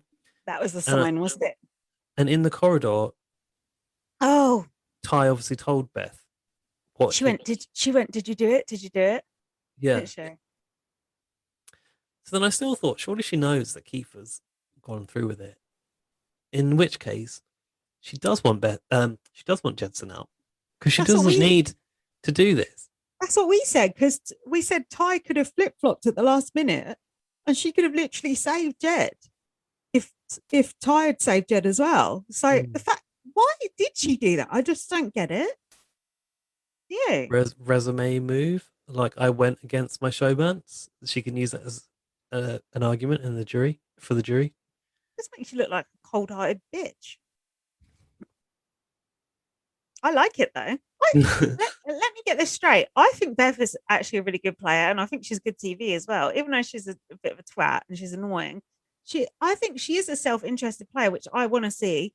I like the fact she cut her showmance, and it's good to see her sticking up for herself and for her. I like the fact that she was excited at the thought of getting Jed out, and the fact that he fucking saved her and then she fucking voted him out. That's all good as far as I'm concerned in a player. So I don't hate Beth or think Beth's awful. I think good. I think be more Beth. I like it. No, you're right. You don't want to like everyone in a show like this, and although Beth has been really kind of annoying to watch at times, she's obviously annoyed other people in the house as well, like Rohan, who said, Mm. what did he say about her? Couldn't She's bear to, annoying and hard to live with or something. hard to be around. Yeah, couldn't be around her. Yeah, she has her place in this series. Do I want to watch her play BB Canada again? No. No, but she's a good femme fatale, I think. I guess. She is. She's had two men, two men in the house. She's been, she's won when she needed to win, and she's backstabbed when she needs to backstab. What more do we want from a female player who will often roll over for a man?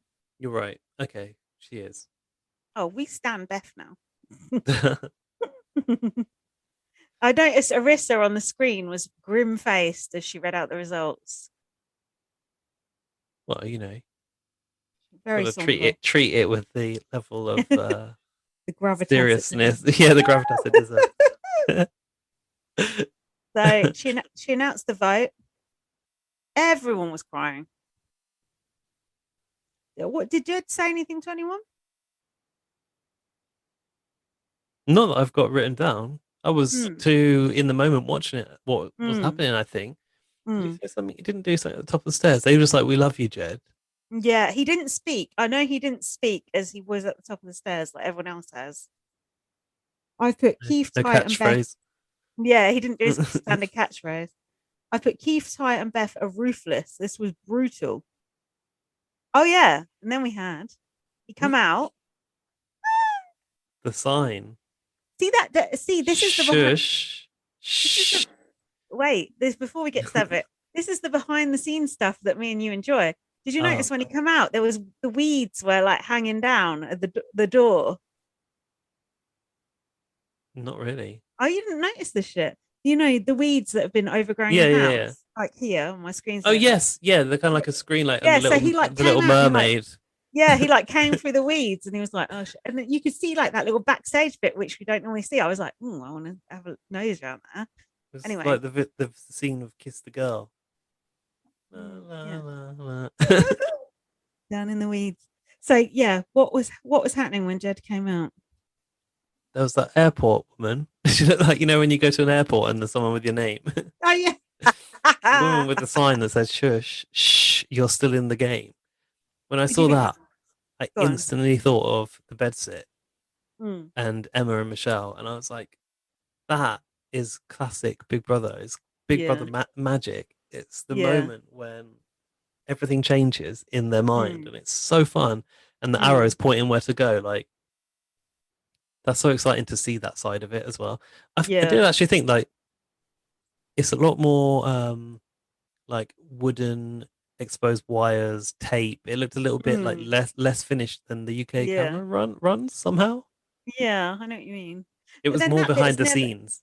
That bit is never meant to be seen, is it? No. They've got no reason to do up that part. No. I just thought the fact that he went back up into the HOH room, I did feel for him because I thought the emotions he must be feeling right now. He literally got evicted by his girlfriend, his best friend, and his other alliance member. And then you're back in the house. You must be thinking like, can you imagine what you're thinking in that situation? Do you know what? Go on. I think that as he walked back into the house, he thought he was going back in. Well, I think he probably thought he was the new HOH. Oh yeah. To walk into the HOH room, you must think, what the hell? You're still in the game, and now I'm in the HOH room. Yeah, why did they put him in the HOH room? Couldn't they put him in a different room, like the Expedia room or something? Possibly because it's like far enough away from the others that if you are noisy, there's less chance of being heard. Yeah, because they sent the others outside, didn't they? And maybe like the Expedia room or that area doesn't have like a back door kind of thing. Oh yeah, probably. What the one thing I did think about that was that the scene of Jedson getting to the HOH room was definitely cut short, and there's more behind the scenes that we didn't see that I want to see. And then he saw a laminate on the table, didn't he? And then he had to put some headphones on. I wonder why he had to put headphones on so he couldn't hear what was happening, I suppose. Maybe. But we didn't get to see what he saw, did we? No, we didn't get to see his laminate, but Oh, he didn't see anything. He just put headphones on. yeah, which I just realised will be to mask the fact that Arissa's going to go talk to the house and announce that there's another eviction coming, right? So he didn't know any of that. It's like that Mr. and Mrs. game where like the partner's in a Yeah. booth and they have to put on the headphones. Yeah. Can we pause because I need a wee? Yeah, we can. Okay, cool. Oh, the connection seems a lot better now. We haven't paused yet because the menu came down. Now we have. Right.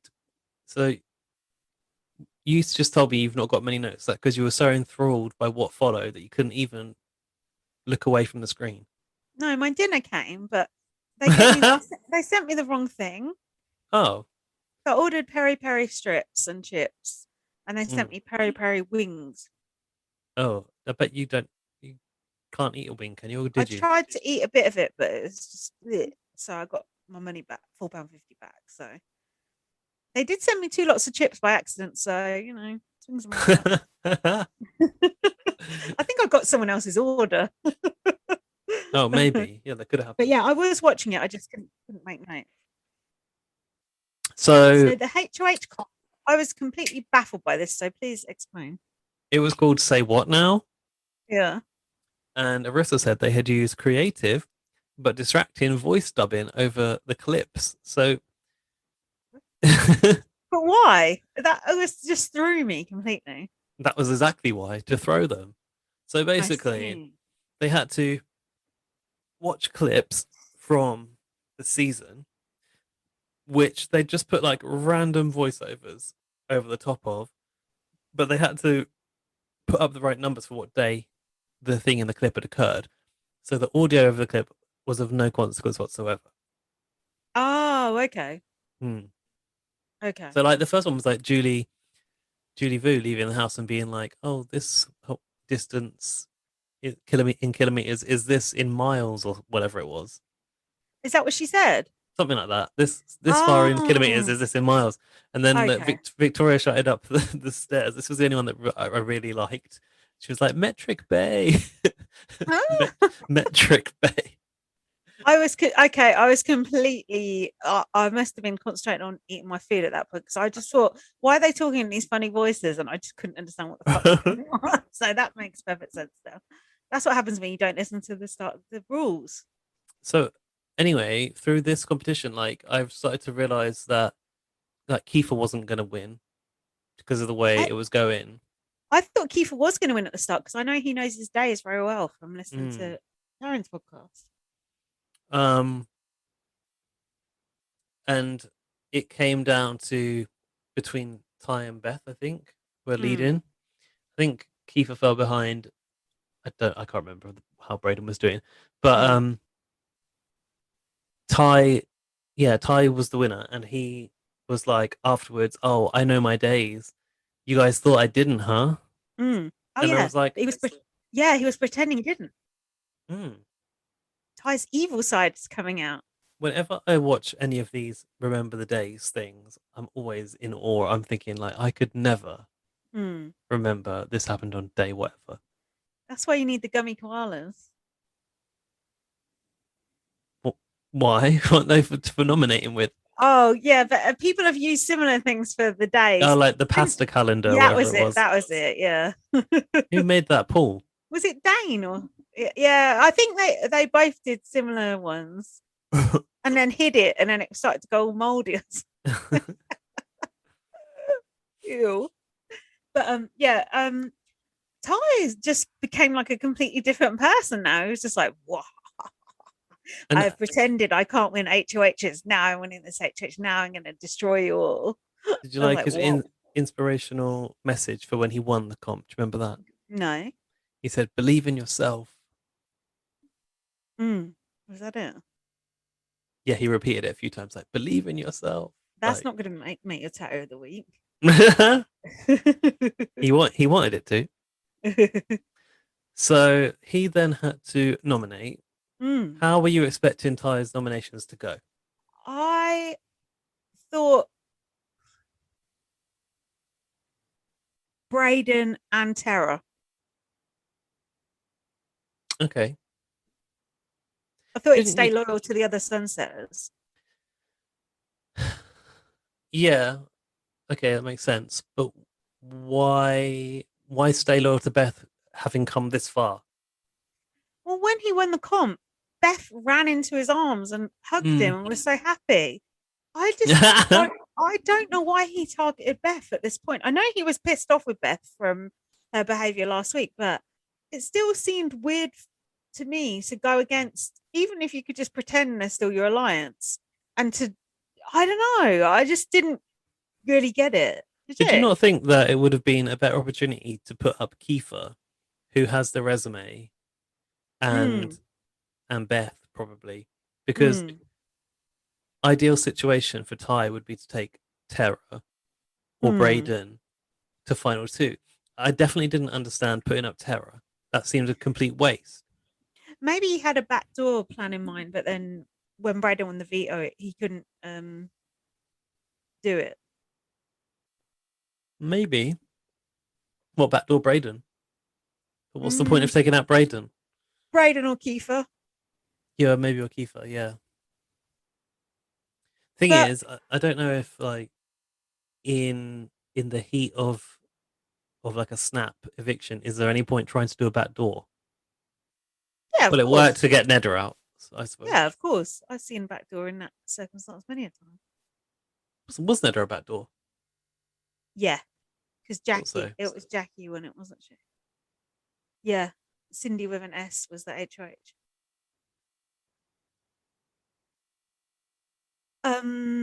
I still don't know why Ty put Beth up, but I think he's just pissed off with Beth. I think it's personal, and probably he thinks Beth's a good player as well. I just thought like it was kind of a shame to see him put Tara up. I would have liked him. I would have liked him to have stayed loyal to Tara and Kiefer. You could tell Tara was just like, fucking hell, after all that, I'm fucking gonna go out now. After all I've done for you. Yeah, like I've just taken out Jed for you, and now this. And then what happened? And then it was the veto with the untangling wires. Comb free, which was very similar to the headphones untangling that Jackie won that we just mentioned. I'm so tired of seeing people untangling wires or ropes on this show and BAU and BBUS. You don't like all this spooling around, do you? I literally saw this happen in BB12 that I just watched as well. They did one where Brendan and Enzo were untangling the wires. Just stop with the untangling the wires. I'm over. But did you not think the theme that they did was quite well executed? I like the theme, and I like the fact. I thought, how the fuck are they going to do this like quickly? But it was obviously like a strategic thing they had to figure out, and it wouldn't take that long. Yeah, it looked really tangled, didn't it? But Brayden did it really, really fast. I was really surprised to see Brayden so quickly get that rope around and then go smash his buzzer. Sorry, I've just got to let the cat in. Carry on. Right, okay. But no, I might pause because I want you to be able to hear me. So one thing I appreciated about this comp, and don't know if you noticed, it was also a very inclusive comp because it had at the back it had afro combs, and then at the front was like a regular comb, and then it had like curlers, so it was like many hair types were being considered in the comp. I did not notice that at all. I think I was really concentrating on my chips right now. I'm doing a U during this one. Oh, what, like sort of I've just not paying now attention. yeah zoned out. At first I was like, why did Brayden try so hard to win this comp? I didn't really get it, and then I realized it was to keep himself off the block. I would imagine was he could have gone. His motivation. Yeah. Tara said, when I was HOH, I kept specific people safe. I don't remember what else she said. There was more to that, but I was trying to keep up with the show, so I missed it. Yeah, she was basically being like, I've done you a favor. Ty. She meant Ty because she put Jed and Beth up. Okay. And then Beth called out Tara for swearing on the kids, but she spoke so fast that it was like final screeches all over again. Beth, it's not good to do a salty speech in that situation and like just be antagonistic. It doesn't work, although actually it did work for her, so never mind. Keith and Braden voted Tara to leave. I was surprised. Why did they vote Tara out? I don't know, and I don't. Well, mate, do you think next week we might get like, here's what you didn't see? Yeah, we will. But you would have thought Keith would be after Beth because she's a good player, and Braden is friends with Tara. Like they were celebrating out in the back garden about putting Jed up. So I do not get that. I don't understand that at all. My only take on this is that perhaps Kiefer believes Tara to be the best one to take out because she's removed Jed. That's stupid if so, because that's the only thing she's done and won a veto. And also, it's his idea, so yeah, I don't get it. I can't make head nor tail of it. I don't understand. If you've got Beth on the block, you take out Beth. And also, I just feel like we were denied that ending of Jed versus Beth, which just would have been so good. It would have been like so like dramatic to see, like, would Beth like lay down her life for Jed after he laid down his life for her, and would they, you know, really like be daggers drawn, or would have been so good. But instead we got like Tara coming out. She got the same little person with the card. She was like distracted at first, wasn't she? Then she was like, she didn't notice. She was like fiddling with her mask, and then she looked up and she was just like, that was so good. Yeah, and then when she went to the HOH room, Jed was like consoling her, wasn't he? She said, "There's so much I need to tell you. I'm so sorry." And I'm thinking, what does she need to tell Jed? What is that? And is she allowed to? I don't know. It must have been about the backdoor plan for him. How they'd set it up like a week before to get him against the others if he goes back in. Because let's face it, if you're not going to go back in, you want that other person to go after the people that did you wrong, don't you? So you set them up with that information, like Levita and Kelsey. Like you set that person up with that information, you fucking go after him. Forgot about that. That's when they went after Mitch Muffin, much to Taryn's chagrin. That was what it. Series is that? Is that People Can 4 with Nikki and Tim? That was Nikki's series, yeah. I love that series. Pax Brothers, Tim, Nikki, Mitch. So good. I do kind of want to watch that one again. Oh, I'm going to watch that again. Yeah, I said Tara was so pissed off that she didn't notice the sign. Yeah, that's true. I do think, though, that as much as, you know, Jed versus Beth would have been fun to watch, if Tara manages to beat Jed, that's going to be brilliant to watch. He's going to be absolutely devastated to be pushed out of the competition by Tara. And if he goes back in, it's also great TV. So I feel like it's a win-win now. Yeah, you're right. I'm quite torn on it because in a way I would really like to see Jed go back in and see what he does, how he reacts. But in a way, he deserves to go for being so stupid and he should go. So I would appreciate that outcome as well. So yeah, you're right. Either way, it should be entertaining. I think so. And so how did they cliffhanger it at the end? They showed them both in front of the thing. Some sort of table where they play. Puzzle thing. I don't really know. It looks like maybe something where you like slide something, because at least it's not a physical one that it wouldn't be fair, you know. True. The comp is called Heads Will Roll, so I guess they're rolling heads down that table. Perhaps they're the old bobbleheads from or the bus they had last year, the Can 8 housemates. What do you think of them doing the cliffhanger and switching off the live feeds till Monday? Because Twitter ain't happy. The feed people will be pissed off royally with that. I'm pissed off that we have to wait till Monday. I saw Brittany Blair of whatever season Fame. 3, 4, 3, 2. What the fuck is that? Brittany, the woman who was like a plus size model with Sarah Hanlon. Second series, isn't it? Yeah. She said Brittany, she was like, I've never wanted it to be Monday more. Like I've never wanted for Monday more. And I'm like, yeah, you're right. It's true. No one wants Monday to come around, but in this case, please hurry up and come. I do get why the live feeders are pissed off, because they're not going to see any of the fallout. Like, they're only going to see an edited version of the fallout. So that is annoying. This is why I don't like live feeds, because they just cut it off whenever they like, and you don't get to see the bits you want to see. So, But I do but at the same time, understand because they want to make a good show. oh, believe me, I understand, and I'm happy to be able to look at Twitter. Oh, there's people I ain't spoke to in like 2 months on there. But I do get why people are pissed off about it. But that's why I don't get involved with those live feeds, because they're always going to fuck you, and you're never going to. If it proper kicks off, like with Fight Night, they're just going to cut it off. You're never going to see that good shit that you want to see. Like, they'll always take that away from you if they think it's something they want to save for the show. So they've always got you over a barrel, and especially with Canada's ones where they're free, you're fucked. And do you know what I always think when I listen to podcasts and I hear Taryn moaning, oh, they've switched the live feed off for a day, they've done this. I just think you're going to lose the live feeds if you carry on going on like that. That is exactly what happened on BB UK. We moaned and moaned and moaned. We don't see this, we don't see that. Well, this is happening, this is happening, this is happening. And in the end, they were like, fuck you guys, you ain't going to see this no more. We're just going to edit this show exactly the way we want. I'm telling you, that is exactly what Big Brother Canada will do to like get these, family friendly sponsors and all this shit. They will just cut off those live feeds completely, and there'll be nothing more to bitch about, and Taryn will be unemployed. So stop bitching about the live feeds. Take what you can get. Pick up your scraps, eat your crumbs, because that is all you're going to get, and it's a lot more than we got in the past few years. Yeah, you're right. I know.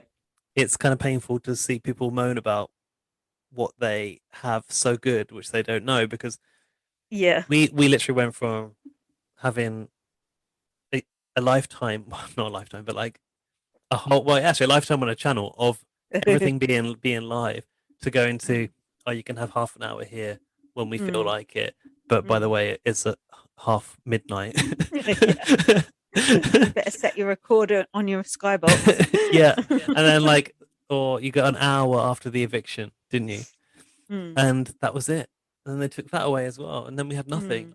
So and then we had Jamie East berating us for being sad live feedsters. Did he? What on? Yeah. On the show, he did, didn't he? Constantly on the spin-off shows. Yeah, constantly. Yeah. Do you remember when you're pathetic wanting to watch live feed? Blah blah blah.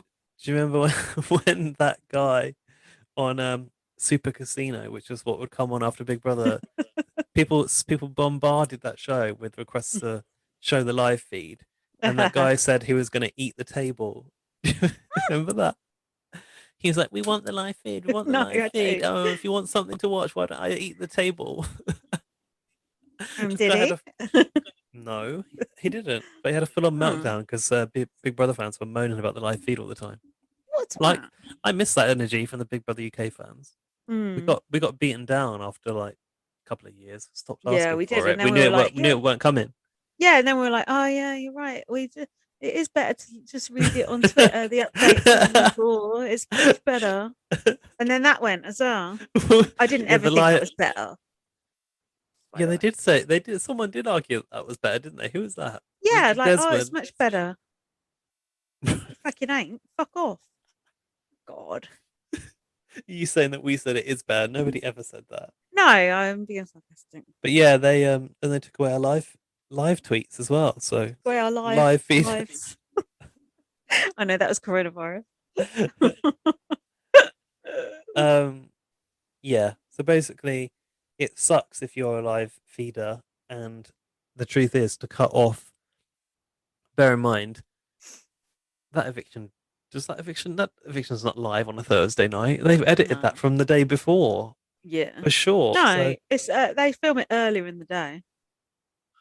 Okay, well, they've definitely cut off the live feeds for longer than we've had to wait between shows. Yeah. And that's suck. I mean, it's annoying for us as well because we have to wait. But I mean, how much could they physically pack into that one episode? There was a hell of a lot with the Jedson stuff. In a way, the fake eviction was sort of a bit bad timing, but what can you do? That's the way the cookie crumbles. I thought though that we were going to get the comp because it looked like, to begin with, they're here, they're at the table. It's one of those kind of probably quite fast ones. They're not having to sit and count rocks falling for an hour. And I so we can probably get this done and dusted. I swear Arissa said at the start, you'll find out tonight. Or no, maybe she just said it takes place tonight or something. Some disclaimer, some small print from Ted that I didn't read. Probably. But yeah, the wait is going to be long. It's going to feel like a long time to get to Monday. And we have to actually wait till Tuesday to watch it by the time it gets to us. I'm not that bothered about the wait because I'm not that invested in what happens. Like, I know it'll be good TV either way. So it's like, I don't really care about anyone in the house now. Like, Victoria was my last thing I cared about. So now I'm just like, okay, whatever happens, I'll watch it and I'll enjoy it. So who do you want to come back? Jed. I want to see those fireworks. Don't you? Oh, I forgot we're dealing with the Terror stand. I like, the thing is, because I like Terror a lot. So, like, Terror's my fave. You know, she's like my standout gal from the Queen Terror. Like, you know, she's a legend. So I don't really know how I'll feel if she goes, but I don't think Terror's a legend, by the way. But yeah, I do think that Jedson coming in is going to be the better TV, but I also think that Terror coming back won't be bad TV. So, but what's it's not Terror, like, do you know, it wouldn't. Sorry, I was going to say. What's Terror really going to do if she comes back? I'm not sure, but what I was thinking of, the alternative was, say if it was Braden that left, and Braden came back, that would really be not worth the DVD that it's burnt onto. But like, if it, like, Ty versus Jedson would have been good as well. Honestly, anyone else in this battle pack would have been quite fun. But if Jedson comes back, then we will get Ty versus Jedson. And I want to see if Ty knew that Beth was going to vote him out. You know, if Jed knew that Beth was going to vote him out, if that was pre-agreed, or if that was a shock. Because she did go up the stairs with him, so I wonder if she said, like, I'm going to have to go with the house, and it was pre-agreed. I reckon it must have been. Hopefully we get a bit of, like, flashback. Oh, we will. But yeah, okay, yeah, I'm with you. I'm here for Jedson coming back for the better TV. I don't know why. I also think that Tina might be good TV. I feel like, because maybe if Tina, not Terror. I mean, if Terror comes back, I feel like that side, the clear other side of Kiefer, Terror, and Braden, kind of have more numbers. Even though I know Ty is now the other side, I don't know if Beth might be able to, like, bring him back around. I'm quite happy actually that Beth stayed, because I think Beth is entertaining. Even being annoying, she's still entertaining, and I want to see her motivation for voting Jed out, and I want to see how she'll behave with Ty now. Like, if she's going to try and, you know, get back with Ty in bed with him. I wouldn't be surprised. A bit like Melanie going from Andrew. Yeah, imagine if Jed comes back in and Beth's, like, in bed with Ty. A carry-on film. Oh God! Then Jed's will have something to moan about. Shall we do the emails? Are we done with the episode? Are you right there, dear? Shall we go to email? Shall we? Yeah, go on. All right, I'm going to open the inbox, but I need to find it, so I'm going to pause for this. Okay. If you would like to email us next week, email us to bbonblastpod@gmail.com, and we'll read out any old nonsense that you want to send us. It's the BB on Blast mailbag. So I need to first, before we go into new emails, give a sincere apology to Laurie, because I totally skipped over the end of her email last week. Well remembered. I was drunk, I was distracted by the draft, and I didn't realize there was more copy and more text underneath. Copy, yeah, work mode. Lauren used to be an editor, so that's very slow. So the bit that I missed out was actually Laurie's thoughts and feelings about Nikki Graham's passing. She said, P.S. I'm still gutted about the news of Nikki's passing.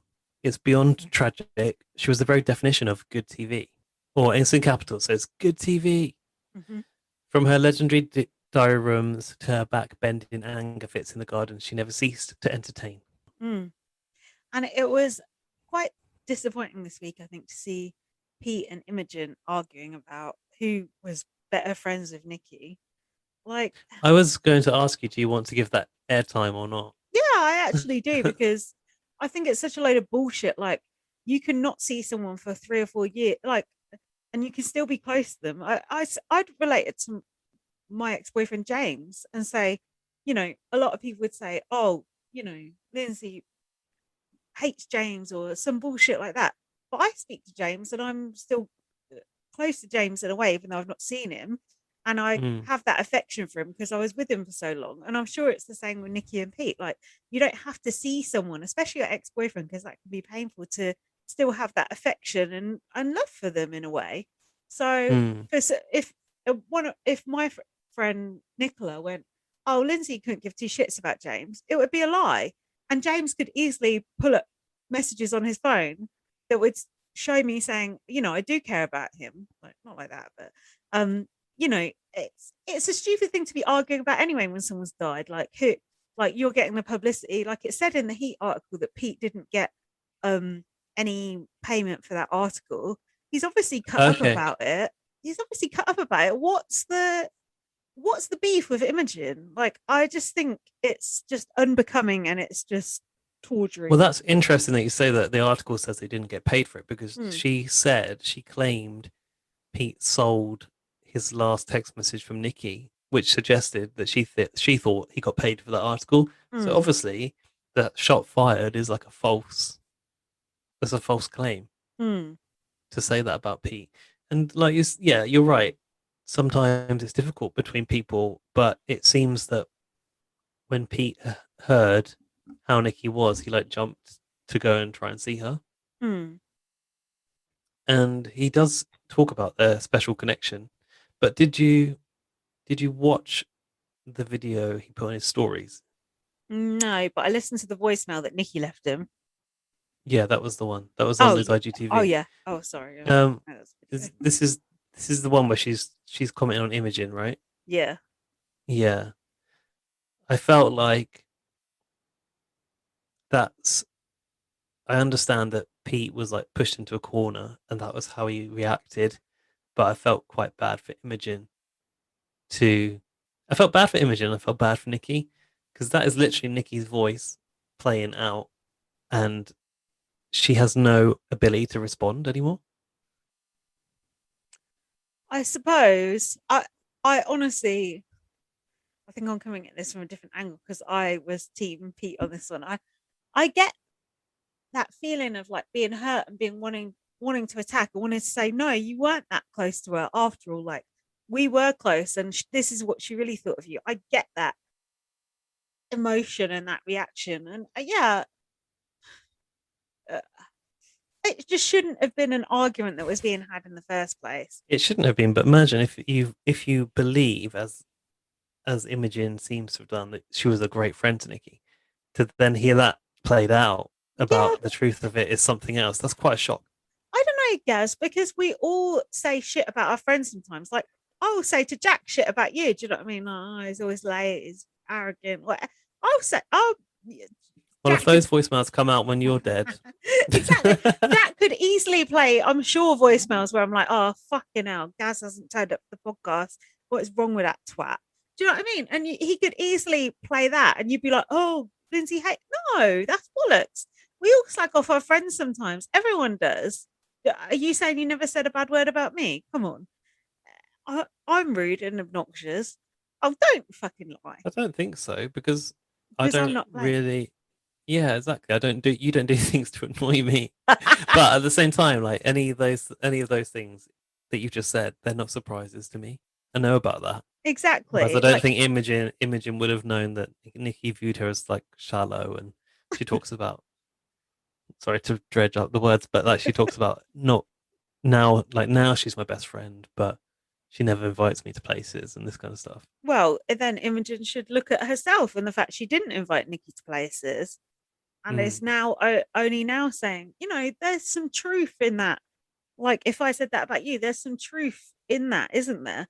that you need to think, well, but it just shouldn't have come to that. That shouldn't be what it's about at this stage, and it's a shame. I have to say, so obviously we had a discussion about this with amongst our friends, and there was a lot of thoughts about like, oh, it was really nice to hear Nikki Mm. sounding so well Mm. towards the end of her life. And then I thought, there's a whole stream of voice messages there. I was like, well, I want to hear the rest of them. I want to know what that conversation was. All of it. I would love to know, because we feel like we own Pete and Nikki's relationship. That's why, and Yeah. that's why we automatically go to take Pete's side, because we were invested in their relationship. We weren't invested in Nikki and Imogen's relationship. I mean, I wasn't invested No. in Imogen, full stop. And that's Oh, what God, no. I was looking through the comments, and I was seeing people going, "Oh, you and Nikki, had a special connection," and blah blah blah, and all these comments that are just people's own shit being put on this situation, just exactly what I'm doing. I think Pete is a vulnerable guy. He's obviously, I think he's a bit of a druggie, let's be honest. And he's a sensitive soul, and I don't think he's trying to sell stories to be a magazine dealer or to make money. I think he genuinely is bereft and is trying to find an outlet. That's what it seems to me. Do you think? Yeah. No, I agree. And I think that from what I've seen him put out there since then, he now feels terrible about it because people have said to him, you shouldn't have done that about the Nikki voice note. All right. Yeah. Yeah. But I understand doing something like that in a moment of anger. And I think it's perfectly understandable. It's I just, understand. I just think it's slightly different because Nikki has no right to respond, and Nikki didn't want that to be public either. Really, no, I'm sure she didn't, but I bet Imogen in her heart of hearts can look and probably think, well, maybe I should have yeah, done you're something right. different. It's Yeah, true. Like, if your friend feels that way about you, there's a reason. If I'm bitching about a friend, and I won't use you as an example, but if I'm, we all bitch about our friends sometimes. Like, they're not, they haven't come to see me, or they're doing this or they're doing that. That's just because you care, because you want to be closer to them, because you love them, and you bitch about them. Like, I bitch about Jack, and that's just because you want to have a better relationship with them. So I don't think it's anything bad with Imogen and Nikki. It's probably, just a bit of honesty that come out that shouldn't have come out. But I don't think it's the end of the world. I'm sure they were still friends. it's also worth sort of mentioning that is definitely a response to something that Pete said to her as well, Yeah. because she's like, "Oh, you know what she's like, Pete," kind of thing, and Pete is Yeah. obviously coming with the Imogen's being like this And and that. he's So obviously got Nikki's trying to play something placated. down. Yeah, Yeah. And oh, Harry. And I think, yeah, Pete's obviously got some beef with Imogen. That's a separate thing. Do you want to pause? Oh, should I pause? Because I need to let him in. Oh, yeah, hang on. sure. Let me pause on him. hmm Okay. What was in the article about McCain oven chips? I don't know. Was that Something something to do about with Imogen? Imogen advertising oven Advertising chips. McCain oven chips. Do you know what I felt about the message as well? Was I played that a few times, a couple of times, and then when it was removed, I was a bit like, oh, we don't have that anymore. Like we don't have that bit of Nikki to access anymore, and I felt a bit sad about it for some reason. I don't really know why. Can't quite explain that. But like you said, that wasn't asked to have. No. So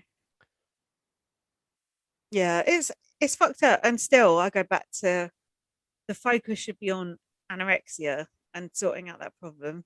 And Well, I saw someone there was else another died. headline. Yeah. I saw someone else died of it this week. Some other high profile person. It's I think that was the daughter of a politician. yeah, and it's a lot And more I don't important to know, talk about that than this shit. I read an article about that story as well, and the end of that article didn't direct to any I support. know. It's like that Nikki Graham article I sent you. Yeah, I didn't actually read that yet. Was it from the paper? Yeah, that was the one you were complaining about, Yeah, saying yeah, you yeah. wanted to contact the journalist. It's like I'm off Yeah. from the Yeah, I Daily Mail. couldn't find them. Anyway, shall we read the emails for this week? Our new favorite new emailer has been back in touch. It's Shiner with an S. Do you know the Mullet Man? Is the subject line. So the Mullet Man is a Muffin Man reference. Guys, it says, hi, with a smile emoji. I'm writing from limbo while I wait for the global app to deliver its half-day delay eviction episode to my present / your past.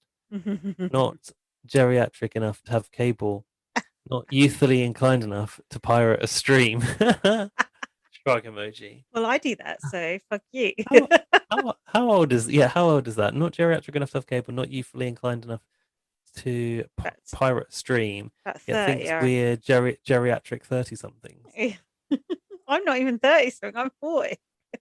Here you go, but definitely old enough to confirm. No, oh yeah, definitely old enough to confirm we'd have attended school together. The fuck? Where I would have copied cool upperclassman Lindsay's Shirley Manson flavored crop, and inevitably come out tragically looking more like the Mullet Man. Do you know who Shirley Manson is? Yeah, she's from Garbage. She's the singer from Garbage. Okay. Yeah, if you know who Garbage are, you're old. Just like us. Here's hoping Gaz's haircut hasn't taken that kind of turn. I like the time when I went in for Adam Pike and came out with Akira. P.S. Is Gaz in the neighborhood of our age? You what? P.S. Is Gaz in the neighborhood of our age? Huh. I mean, like around about your age, the age that you and China are. Gaz, how old are you? 34. It's sort of adjacent to the neighborhood. Hold on, I'm confused now. Is she a millennial or is she a geriatric like me? You need to geriatric like you. Come forth and let us know. Here you go. Listen again. Definitely old enough to confirm we'd have attended school together. What? Where I we would went have to school together. Western Favourite Upper School. Listen, she's not geriatric enough to have cable, but she's not youthfully inclined enough to pirate a stream. But she's definitely old enough to confirm we'd have attended school together. Would we have attended school together, you and I? No, she's saying me and her are the same year at school. Exactly. Where I would have copied cool upperclassmen. Don't really know what upperclassman means. Literally Manson flavored crop, and it inevitably come out tragically looking more like the Mullet Man. Here's hoping Gaz's haircut hasn't taken that kind of turn. P.S. Is Gaz in the neighborhood of our age? What character would he be in this millennium adjacent high school scenario? He would be the wisecracking gay best friend. Oh, sounds about right. That's basically my personal brand. Also confirmed, I do casually Frankenstein words to shortcut tailor my communication. It's confusingly couture sometimes, so I do apologize. Confusingly couture, that sounds like a wisecracking gay sidekick. Towie just licked the can of wine I was drinking. That's weird. Oh my god, I've got a drunk cat on my hands. I was so entertained watching you guys decipher my message with Goonies level commitment. If you know what I mean, the Goonies. I don't even know what that is. I love the Goonies. That's a film. Stop it! To unlock the mysteries 3 you've asked of me, read on, and just put an emoji of a map, a pirate ship flag, and the nerd emoji. Baby Ruth. I'll give you the shillable for free. No, I'll give you shillable for free. Just what's shillable? I don't know. I don't know what's going on. I'll give you shillable for free. Just imagine Tina's mum and wife and dog all bedecked in their Wadia atwear, manning a folding table by the Tim Hortons kiosk at the hometown hockey rink, shilling hastily reproduced t-shirts to all their pals for $20 or a pop, so they all might even more exuberantly exclaim their common greeting to one another whilst pointing to the shared shirts around town. Small town community catchphrase fads. So shillable. Did she mention shillable last week and we didn't know what it meant? I've no fucking idea. I think she probably did. So now she's telling us what shillable means. Okay. So what it's like, Still do you not get clear. what it means? Huh? What it is, you got to picture this. You got to picture the scene, okay? It's Tina's mom, and Tina's wife. I thought she was saying Tina's wife was her mum. No, it's a mum, her wife, and a dog. Right. A mum, her wife, a dog, and a dog went off to Waterloo. They're all wearing the "What Are You At" t-shirt. Right, but they're selling it from a folding table by the Tim Hortons kiosk. Tim Hortons, do you know what that is? No. That is a Canadian coffee outlet, I believe. Oh. At the hometown. I had it once at like a food festival or something over here, or was it in? Maybe it's in Ireland. Anyway, so they're selling the t-shirts at the hometown hockey rink. Shilling hastily reproduced t-shirts, so it means flogging. Ah. To all their pals for $20 a pop, so they all might even more exuberantly exclaim their common greeting at one another whilst pointing to the shared shirts around town. Small town community catchphrase fads, so shillable. This writing is wasted on this email section of this podcast. You need to go into some creative writing shit. So yeah, now we know shillable means to flog. Okay. I'm not familiar enough with you guys yet to have noticed any catchphrases or nicknameable quirks for your hypothetical shirts, but do recall that an introductory chunk of the 3 hour in brackets question mark exclamation mark, which is called something bang. What? After when you use a question mark and an exclamation mark together, it's called a something bang. Oh. I can't remember what it's called. I'm sure when I learned that a few weeks ago, I'm sure I mentioned it on the podcast. Okay. Anyway, but do recall that sorry, I'm going to start this again. What the fuck is going on? I'm not familiar enough with you guys yet to have noticed any catchphrases or nicknameable quirks for your hypothetical shirts, but do recall that an introductory chunk of the 3 hour episode in which you got appreciatedly uppity about being called geriatric was dedicated to a tale of grannies snail racing and loving bingo. So the Nanageddon elderly energy is real. Hey, that's my actual real life nan. With the wink emoji. In brackets, I actually love that story, and I'm just teasing you because I'm sure you're constantly mistaken as being much younger. I always am, and I do not need people expecting 20-something energy / aptitude levels from me. So I make as many allusions to my being a geezer. Hold on. Okay, this could be confusing. This is a bloke. I think it's a different use of the term geezer. So let's unpack it first. So I make as many allusions to my being a geezer as I can to keep things realistic. Close brackets, open brackets. Truth be told, I caught a few winks while listening to said 3 hour podcast. So we'll meet over to the veranda anytime. Or the lanai, if you will. Got a purse full of dabbers and some loose gambling change burning a hole in my polyester pocket. Close brackets. In other fashion-related news, since I probably slept through the strategy section, there was no strategy. Although strategy, what even is that in this circus tent of a house that is making up for the blandest season of recent history and giving stock watchers nervous breakdowns? I think I've seen more meltdowns from them than meltdowns from them than house guests so far.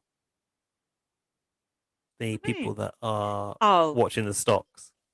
Oh, okay. In Global and BBK 9. Right.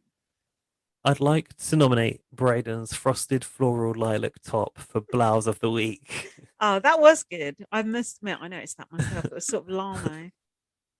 And I'd like to nominate Locken Oh, Lorcan. For most entertainingly elaborate clock-in of Arista's stylist secret 27 dresses twist. What's 27 dresses? I think it's a Is that film. like some sort of tween film? I think it's some rom-com. And I vote to evict Ty's fluorescent turtleneck. I didn't know he had a fluorescent turtleneck. I Is it, vote to is it, evict yeah, his day glow. hooded poncho. Oh, I like that poncho. The hooded the fluorescent turtleneck gets a vomit emoji, by the way. Oh yes. Speaking of twists, I'll swizzle back here to confirm that Lindsay's real-time interpretation of bed and tie as the abbreviated Beth, Jed, and Ty was correct. Okay, we obviously stumbled over that. I do not remember that. That must have been late in the day. Was camouflage as big of a thing over there as it was in North America circa Destiny's Child? Or is it generally present at all as it is in or is it generally present as all I need a little drink. Oh God, guess what the fuck happened there? I have my head in my hands because this email is just fucking my head up. Right, about camouflage. Or is it generally present at all as it is in Canada as a commonly seen textile? Camouflage. It was quite big in the 90s. In the 90s it was. In the 90s, I remember my dad, like, we went to this, like, kind of like army surplus store or something. And I got these, like, blue and grey camo trousers, which I'm sure the army would never, they were never destined for the army. I think that surplus thing is rubbish. I look more like Lara Croft, and that was exactly what I wanted. Yeah, because the jungle ain't blue, is it? That ain't gonna work. No. You're gonna get spotted. Between its residual legacy in North America, Clo3, I guess so, and my being, between its residual legacy in North American Clo3, and my being from the Voldemort of BB Can's provincial casting, which, to be fair, may be a result of all the camo, they literally might not know we're here. Struggling. I'm confused. Carry on. Okay. Between its residual legacy in North American Clo3 and my being from the Voldemort of BB Can's provincial casting, we don't say their name. Is that like Newfoundland, maybe? She's from the Newfoundland, do you think? Is she a Screecher? Is Shiner a Screecher? I've no fucking clue. I don't know what is going on. Carry on. Which, to be fair, may be the result of the camo. They literally might not know we're here. Camouflage is just a very referenceable concept for me. So yes, bed and tie camo equals Bray's basic look. Lindsay had noticed. He had noted he used to blend in with them. Oh yeah, the straight. So it was called bed and tie camo. Mm-hmm. God, if she has to break down the email that she sent in the previous podcast every week, this is going to run and run. Fuck. All right, I don't want to wear out my welcome or necessitate too many recaps. Though previously on Shiner's email and the Gimme More interlude last week were gifts gratefully received. But see, I don't even remember those. But final thoughts. Did Craft Dinner majorly miss out on a perfect sponsorship season? Every one of these house guests is cheesed. Cheesed off. Do you know what Craft Dinner means? I think it's a cheese. Craft cheese. I think it's like, I think it's when you get like, oh yeah, they do cheese. I think it's when you get like macaroni cheese in a box. No, I think they do that over there. Beavis and Butthead shorts and Lindsay's sex party tweet. The rolling laughing emoji. This is the shrewd game analysis I'm here for. What is your Twitter name? Tell us so we can follow you. Not yours. Yeah, that's a good point. She's obviously looking at us, so she's obviously. Come on, reveal yourself. Stop lurking in the camouflage of Twitter, Shiner. Yeah, take off that incognito jacket. I'm not secretly sponsored by TikTok nor Clubhouse to recruit you. It's right. We actually got invites to Clubhouse. Did you join?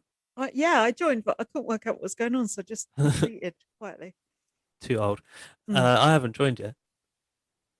You're more likely to receive a vintage Babysitters Club postcard from me than a DM or invite or fax or, yes, even an airdropped GIF. Actually, I Alas. had invites not only from Ram but also from Connor Redder, so I'm gone. Rest assured, we're not judging your teeth. Gaz's little gap is friendly, and Lindsay's lipstick is perpetually on point. So, teeth, who's she? It's like, what? So teeth, who's she? Black glove heart emoji, shiner. Whoa. That's not it. There's a bit more. Oh my God. How can there be more? You think I've forgotten the third mystery, but I haven't. I'll tell you, your first guess was wrong. Though if I lived out east, I wouldn't be sad to hear everyone call me Shiner, as you adorably have. Guess again this time, and I'll be in touch next with your Rumpelstiltskin results. Okay, tell me the spelling and I'll guess again. SHAINA.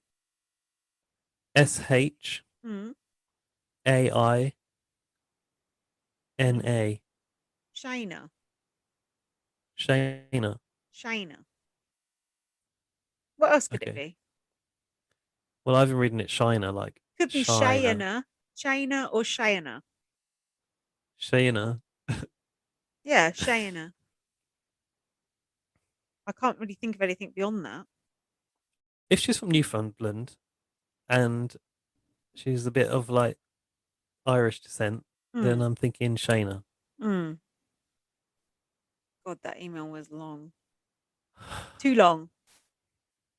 You know we like you, but don't take liberties. I wondered when you were going to start moaning about how long that was. That was way too long. Do you know, it's so enjoyable that I don't mind. Yeah, it was good to be fair, but come on. Right, Laurie. We can't have one rule for one and then one for another. We've got to be, strict on everyone. No? You good? This is Beyond Blast. Fair enough. Laurie's been in touch with her podcast feedback. She always keeps it short now. I feel like Laurie keeps it too short. Sorry, Laurie. Laurie, make it longer. Laurie's been playing with her formatting. Capitals in bold. They clap, could clap, have clap, voted clap, Beth clap, out, face palm, eye roll. Ta-ta for now, loyal listener Laurie. Love heart. Red love heart emoji. Laurie, we need more light shed on it than that. Why didn't it happen?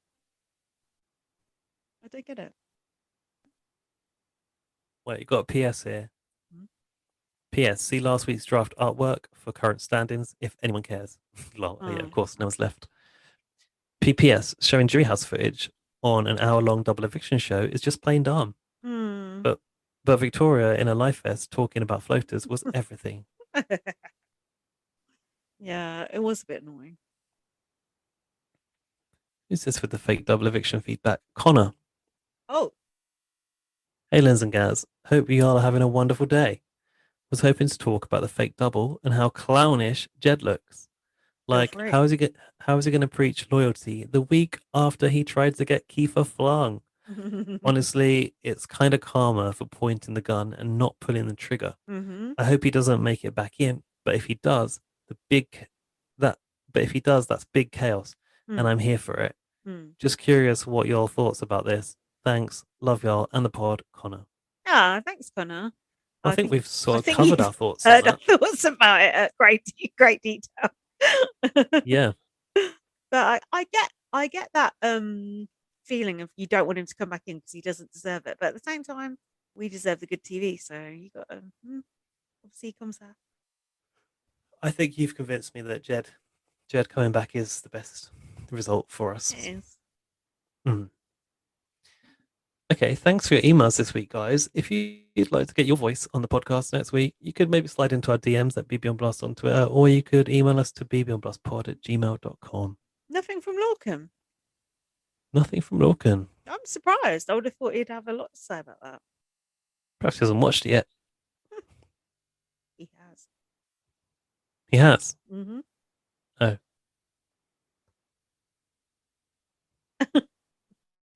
When you finished your drink, do you want to I wrap just it drank up? that drink rather aggressively. Sorry, listeners. So that's it. We're done. I'm done. Yeah. Australia starts on Monday. Oh my God, we haven't. Yeah, we need to talk about BB Australia. Mind you, I can't talk about BB Australia because you don't know anything about it yet. I don't. Well, you can talk about it if you want, but how the fuck are we going to cover it alongside B? When does BB Can end? Is it like in 2 weeks or something? Don't you feel like BB Can's just about to end? I do. I feel like this is the end game. Yeah, I do. So it should be good. We should be able to do both. I think we're just going to have to keep BB Australia a bit short at the start and then grow into it. I think so because, the focus is going to be on the nitty gritty of the BB Can end game.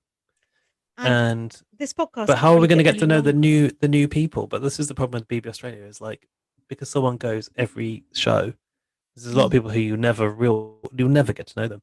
No, that's the thing I don't like about it.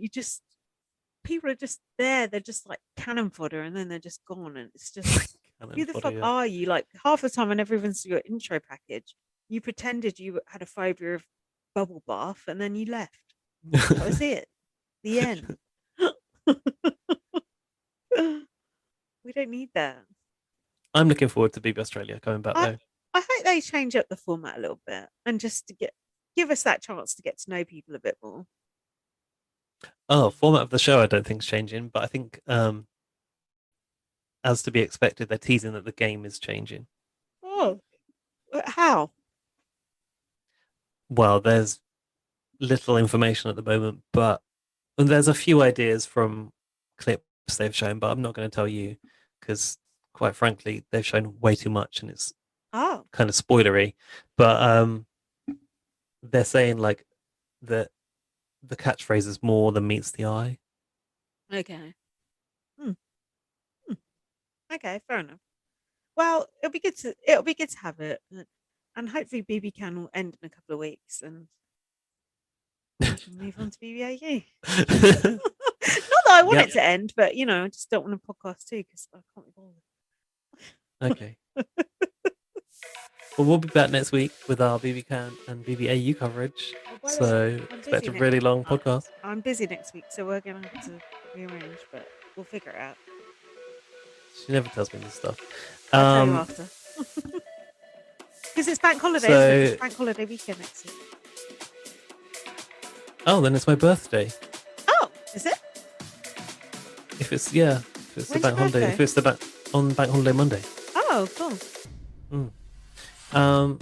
So yeah, email us when you about the new housemates, what you think about the new house, and whatever's going on, the comps, the eviction. Tell us your thoughts. Email us to bbonbustpod@gmail.com. Are you talking about BBAU? Yeah. I want to know what the listeners think. We should get Braden Harvey back as well. We should get in the inbox. Shania. What the fuck's her name? Yeah, Shania, Shayna, you can watch BBAU with us too. Watch BBAU. We want to hear your acerbic and ludicrous thoughts on it. What else? Follow us. bbonblast.com. BB on Blast on Twitter. BB on Blast on Facebook. Read my book, First Aid Kit Down. Right in there with the book. Follow me on Twitter at @BB_superfan. And what else? That's it, isn't it? You haven't told them to follow you yet.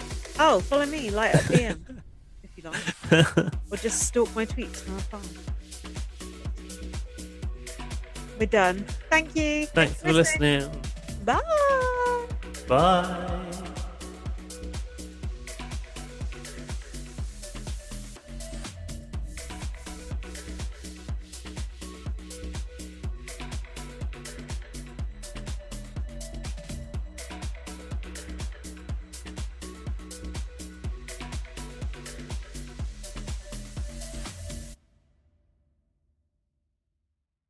At Sleep Outfitters Outlet, great sleep is a big deal. Save 40 to 60% every day on every Sealy, Stearns & Foster, and Tempur-Pedic. Queens as low as $249. Customer exchanges, closeouts, and floor samples. Inventory changes daily, so come in for your dream deal today. With no credit needed financing, expert advice, and up to 60% off retail, it's never been easier to get the sleep and savings you deserve. Go to sleepoutfittersoutlet.com for financing details and to find a store near you.